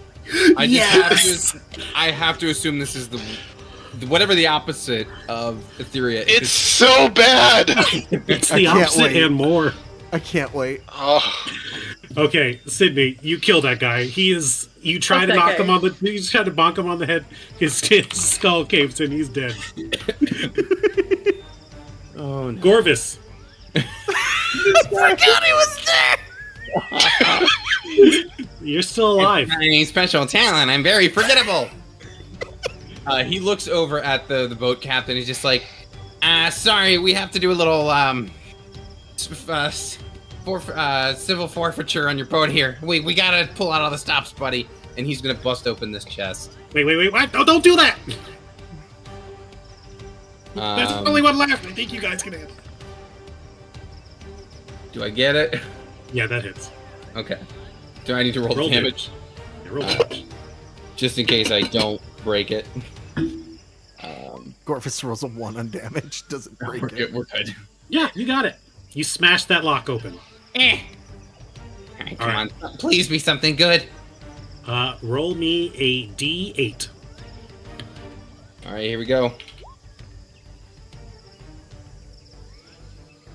Interesting. All right, as you're going through, you see some less useful items, and then you come across a beautiful glass flask with a potion inside. However, it seems to be somehow both liquid and gaseous at the same time. As you retrieve gaseous form. a potion of gaseous form. Huh. Dude, Corvus's day has been all about gas. Like it just hasn't stopped. It always comes back to gas. He becomes the fart now. Gorvis, is there anything else you'd like to do with your turn? I can't drink it yet. No. I can bring it to my next turn. Let me just see something here. Only methods: flying a 10. Can I do anything? Okay, no. So it's just like So all right, I'm just gonna let you know because I want Gorvis to survive this. He's gonna chug that on his next turn and just hang out so that he lives through this fight. So I'll roll someone else up after that. Okay. Okay. Knowing that that's the case, do you want me to do that on that turn and then on the following turn bring in the new person? Yeah, we'll just come back to you. So, so you have the potion. Yeah. Artem, what do you want to do? Okay. Well, she's gonna drop Fog Cloud because that kind of bit us a little bit. Yeah. So that disappears. I didn't make that up, by the way. Yep. Mariloths can have blind sight and dark vision. They're clearly meant for naval fights. And she's gonna go 25 feet forward. Let's see. Does that bring me in range at all of him? She would be... So 15 feet up plus... What is this? 40... Okay, so 55 feet away. Okay.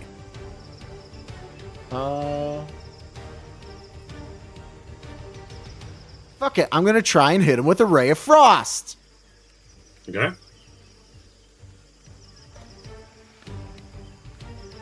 Eh? That hits. Roll damage. Hey! 5 cold damage, and he moves 10 feet less on his next turn. He's kind of just standing in the fog like, I can't wait to bring in my new ship. And then the fog disappears. He's like, what the hells? And then a shard of ice comes and hits him. He's like, what the hells? Unfortunately, as He's many resistant. creatures from the lower, he's resistant to ice. Perfect. But damage is damage. She's helping. What was it before?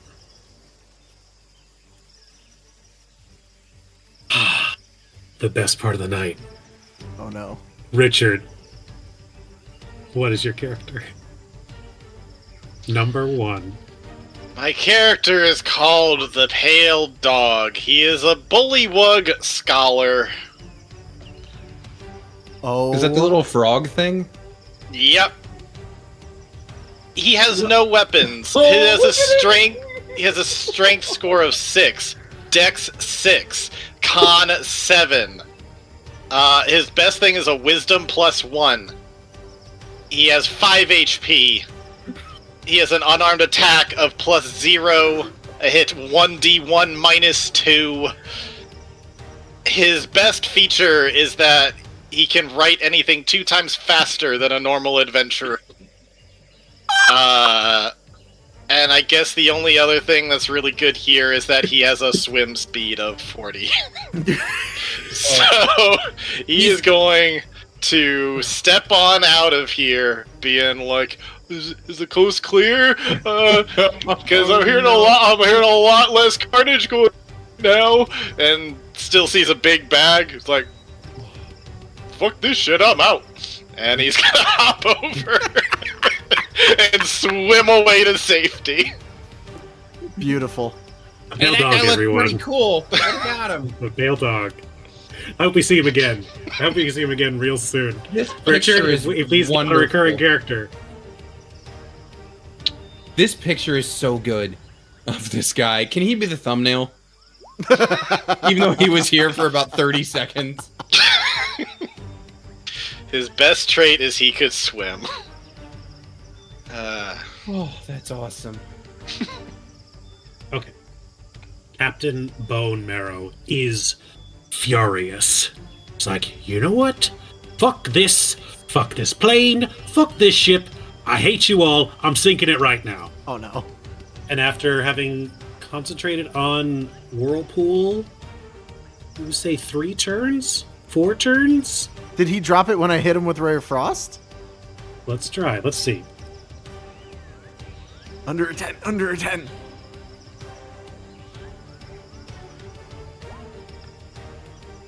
Get fucked, loser! The Whirlpool slowly comes to a stop. The ship is battered. It has definitely taken some damage. But there is no hull damage. There's no leaking water yet. That said,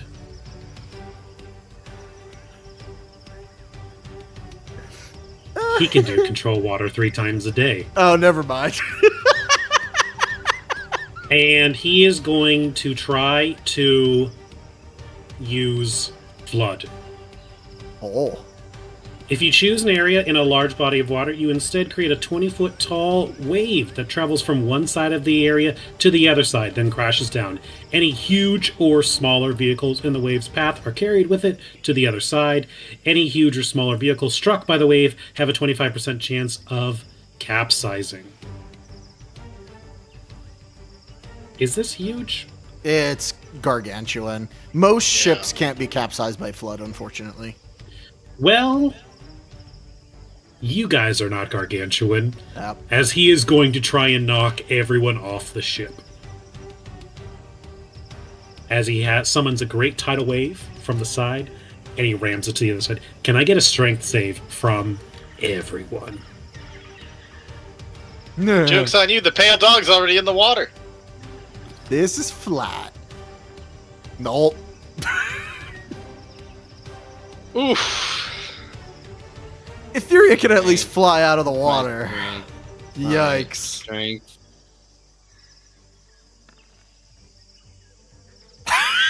Corvus reigns! Everyone is flung from the top side of the boat. Even the chest crashed to the other side. Except for Gorvis the Mighty, manages to hold on with just one hand. He can pull himself back up to the side of the boat. Did he grab onto the water clock that's like wedged into the floor? And you know what? After that tidal wave, the water clock's running great. Man. I'm gonna say that people that didn't save, they're in the water. Except for Gorvis and the water clock. And obviously the gray dog. Or the pale dog who was already there. Does it do any damage? It doesn't say it does. But no. I'll say no. Sid, you're still afraid, correct? Yeah. Were they What? were they not flung into the water? Everyone's flung into the water. If they were on the deck of the boat, they were flung into the water. Okay. So Can I first off, this guy's use dead. movement? Can I like use my my wings to like get up onto this little dinghy ship? Sure. And I'm still fucking frightened. Did you get a save at the end of your last turn? I did not. Roll that for me. It's wisdom, right? Yes.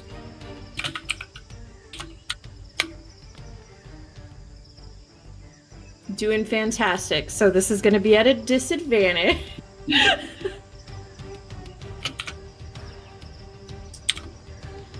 +2? Yeah.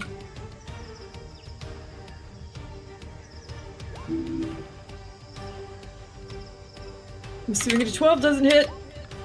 13 doesn't hit. And a 12. Are you firing an arrow? Yeah, 2 arrows. A 13 does hit. No shit! Full damage. Alright.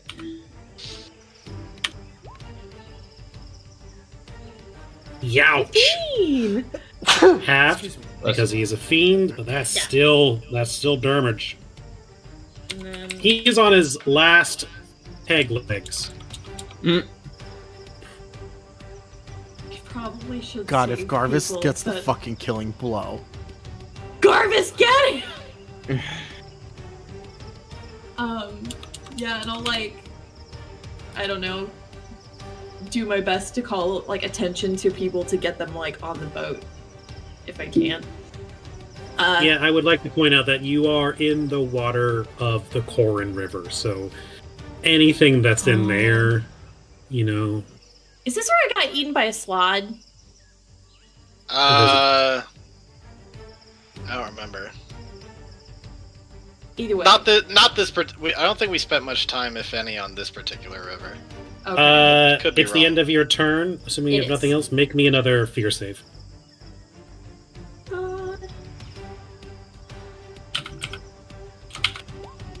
Come on, girl. I think you just Nice. need some water to freshen up a bit. Tight. Get him, Corvus. Corvus. You're the Corvus, only one I on the swear ship to still. Okay. Your master has been brushed aside by a tidal wave. All right. Well, I can't see him from where I currently am, correct? Because he's up in the sail, so I'm gonna have to move. Could I see him from there? That would put me, I think, under this sail. Yeah, I would say you can see him from there. All right. Gorvis is critical. Okay. I have a longbow. I'm gonna use it. Okay. Oh boy. I will say you also can have also two run. Well. Oh. Do you not have 2 attacks? No. No, none of us do, except for a freaking champion. Of course No, I we don't. don't. I'm Gorvis. All of us suck except for you. God, Sydney is a good character once. And she's like, what, don't you have 2 attacks?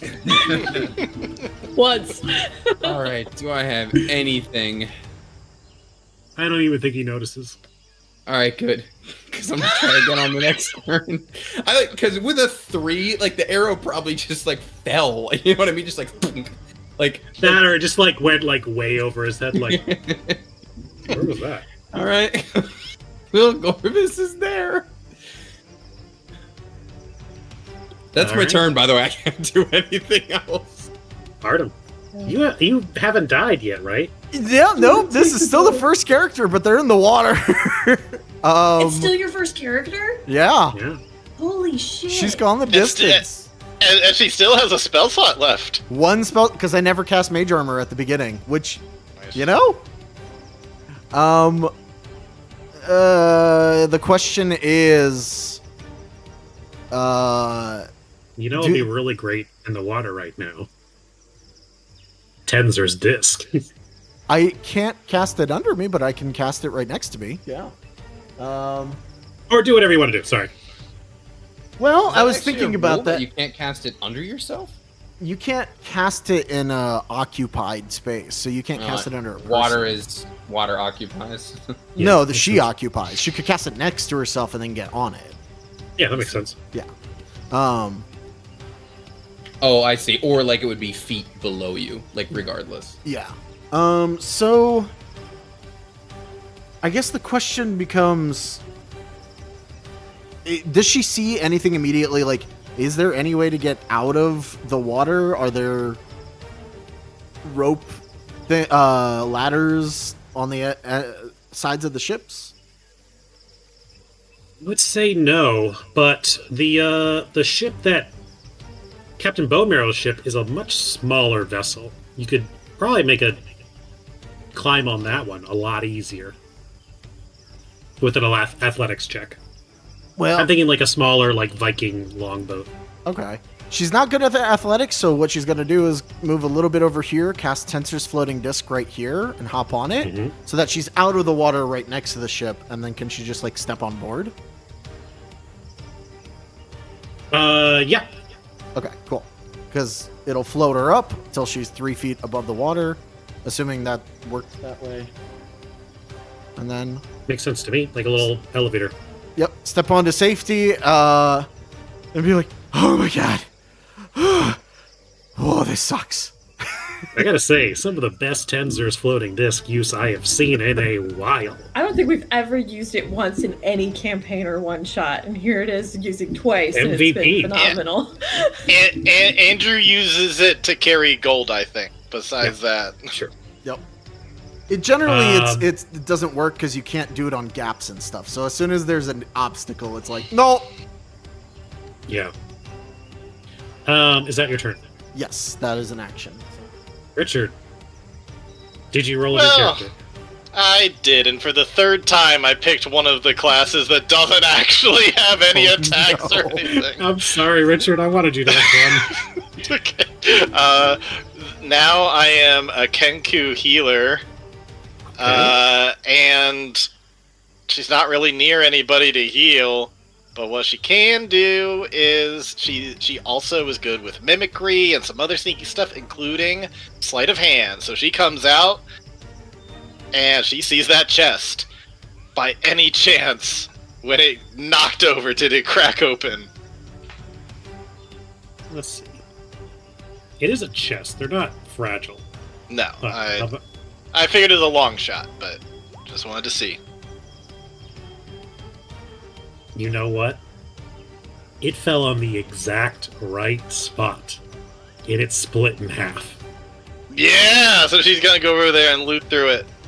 All right. So roll me a d8.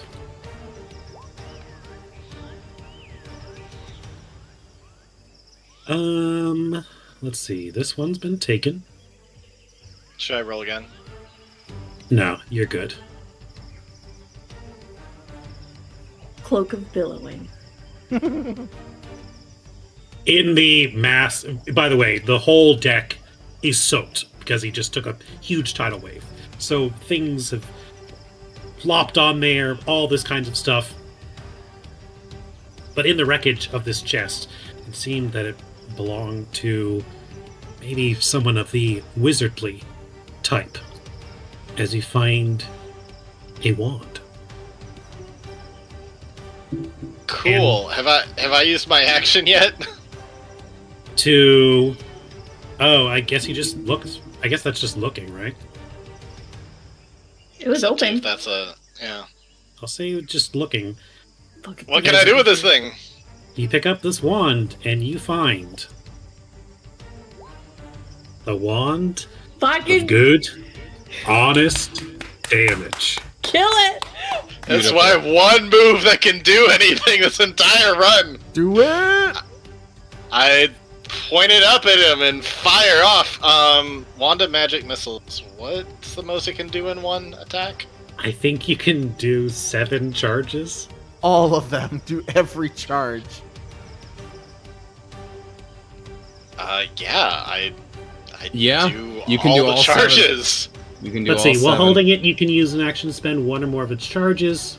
1 or more. 1 Yep. charge for each, and then plus. I can make that a level 6, so Yeah. 3 plus 5 more, so 8 d4 plus 8. Let's go! Roll for damage. Oh no! Did we lose This- Richard? Oh, okay. No. This is time for some good, honest damage.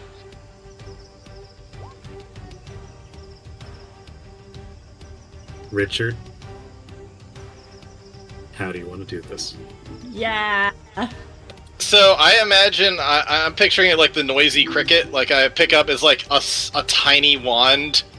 It's like, what's this do? I feel power coming from it, and just tons of bolts start shooting out of it. until it just hits every single weak spot. His eyes, one goes in his mouth, hits him in the freaking nuts, like every possible weak spot, as he's just hit with dart after dart after dart of force damage until he's knocked out off his perch and falls crashing down onto the ship below. He comes crashing down, all like his bones kind of falling apart, sundering, breaking. He's like, no, I can't go back. You don't know what it's like there. Don't send me. And before he finishes, he turns to dust, and he is just swept away in the jungle air. And Captain Bone Marrow is finished.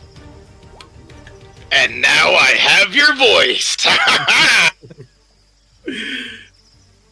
And with that, it seems the threat has been defeated. Good thing, too, because people don't want to be in the Corin River water for very long, so presumably people are able to get them back on ship. There's now a keel boat from the River Styx there, unoccupied, but he's like, oh my god, the tour guide is like, oh my god, that was crazy. How did you, so many bodies. They're all dead. So many are dead. First mate, that was not the plan. Well, I suppose we have our lives to thank you, so, I tell you what, I don't have much gold, but take the magical items. They're yours as payment for our lives. The funny thing about magical items is there's actually a great story from the history of the Vale, and as they slowly sail into the jungle night, he goes on, back on, giving the tour as if nothing had happened at all. The end. But there's lots of blood and bodies everywhere and demons and stuff, so. Ooh, right before 11 too, not bad. Yep. Guys. And that was Peasant Run II. Guys. Peasant Run II. Gorvis survived. The Corvus survived! Corvus. Oh my god. Artem, are you the first one to have a character that lived through the entire thing? Maybe. She didn't even take any We damage. definitely didn't do it last time. No, we definitely didn't do that thing. I was gonna say, Tony, I was for sure gonna have him come down and kill. I didn't want him to kill Gorvis. I was rooting for Gorvis, but he was for sure dead next round. How much HP did he have? The pirate captain. Too Bone much. Marrow. Total? In that final round. 20. So, but Okay, like, so I wouldn't have been able to take him out with a crossbow bolt anyway. But what a finish that would have been. but thankfully you found exactly what you needed exactly at the right time. Phenomenal. Oh, actually, if we want to put in a little bit of Veil lore here, when she casts that at 6th level, she should be rolling a D100 on the Wild Magic Surge. Would you like to roll a D100? I mean, what are the odds of you rolling a 100? It's only happened twice tonight. Yo, Oh my 92. god. pretty close though. Let's see. I mean, it's not really going to affect the battle at all. I'm just curious if anything else weird happens. But the lore. Watch this be the inciting incident. The inciting incident was in the other one. Well, that's true. But there could be other inciting incidents over here, too. A 92. If the Kenku dies within the next minute, she's immediately comes back to life, as if by the reincarnation spell. Luckily, she didn't die, but if she did, then that would have been interesting. Anyway. Richard, can I have you roll a D20? Yeah. Oh. The wand does not disintegrate for using all of its charges at once. Hey. Alright. Nice. So, what'd you guys think? Did you have fun? How'd that yeah. time Good out? time. Hell That yeah. was a blast. Good That times. had- for something randomized, we had a lot of great moments in that. You know? For having rolled the worst characters, I still enjoyed trying to figure out, like, okay, what can I do with them? Oh my god. Part of me was like, oh, I was doing this so Richard could have fun, but I'm like, he rolled the pale dog. It's all I wanted. And we got someone to roll the 100 holy, like, yeah, I'm like, oh, it's over. It's over now. But I'm like, maybe not. Maybe you never know. Garrett and I had to run away. It was okay. I'm gonna Maybe take us by out to the time end by screen. the time your characters get to Corin, you might be of high enough level to meet this person. Okay, Might well, be having a- said that, for the people that did survive, does anyone have a little epilogue for them? What happens to our holy knights, the Kenku and the Arcanist? I'm deciding that this trip was Gorvis's idea. Oh, of course, like- it was. Like, not even a come on, question. boss, this will be fun. Just kind of get away for a minute. Like, put the duties down. Like, just get away from town for just a second. And then so they're like leaving. She's What's like, the we're worst that never can doing happen on a boat cruise? anything you suggest ever again. Ever. Never again. We're staying in town. Like, it's a rant the whole way home. Hey, the chief paired you up with me as punishment, right? I know. I think about it every day. What god do you guys serve? I'm I so don't curious. know. I have no idea. Loki, It- apparently. It's gotta be Etheria, Hieronius, right? it literally just says any alignment. Like, I could have rolled up and been like, goodbye, peasants. I'm to die. I don't know who's the goober god. The ship is mine. Oh man. Well, we can figure that out another time.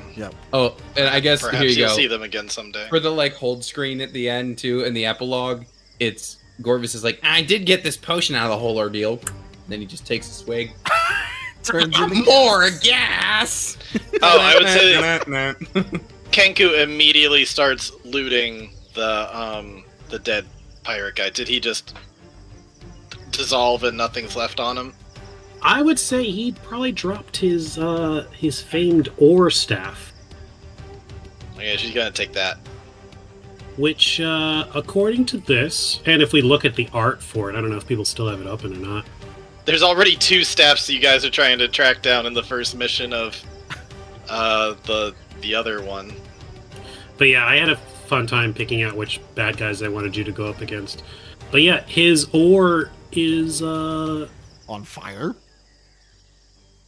like a torch kind of deal. I think that's what the sheet I'm looking at says melee weapon attack +5 to hit. Reach. Oh, it's reach too. I didn't even realize Oh my that. God. And it does fire damage. So 2d4 plus mod, which I feel like is kind of interesting. Well, the only epilogue I have for the Arcanist is maybe we'll run into her. She's a researcher in my head, so researching more of Corin. Anyway, out to the end screen. Thank you all for watching. This was amazing, Ryan. Bye. Awesome. Good night, everybody.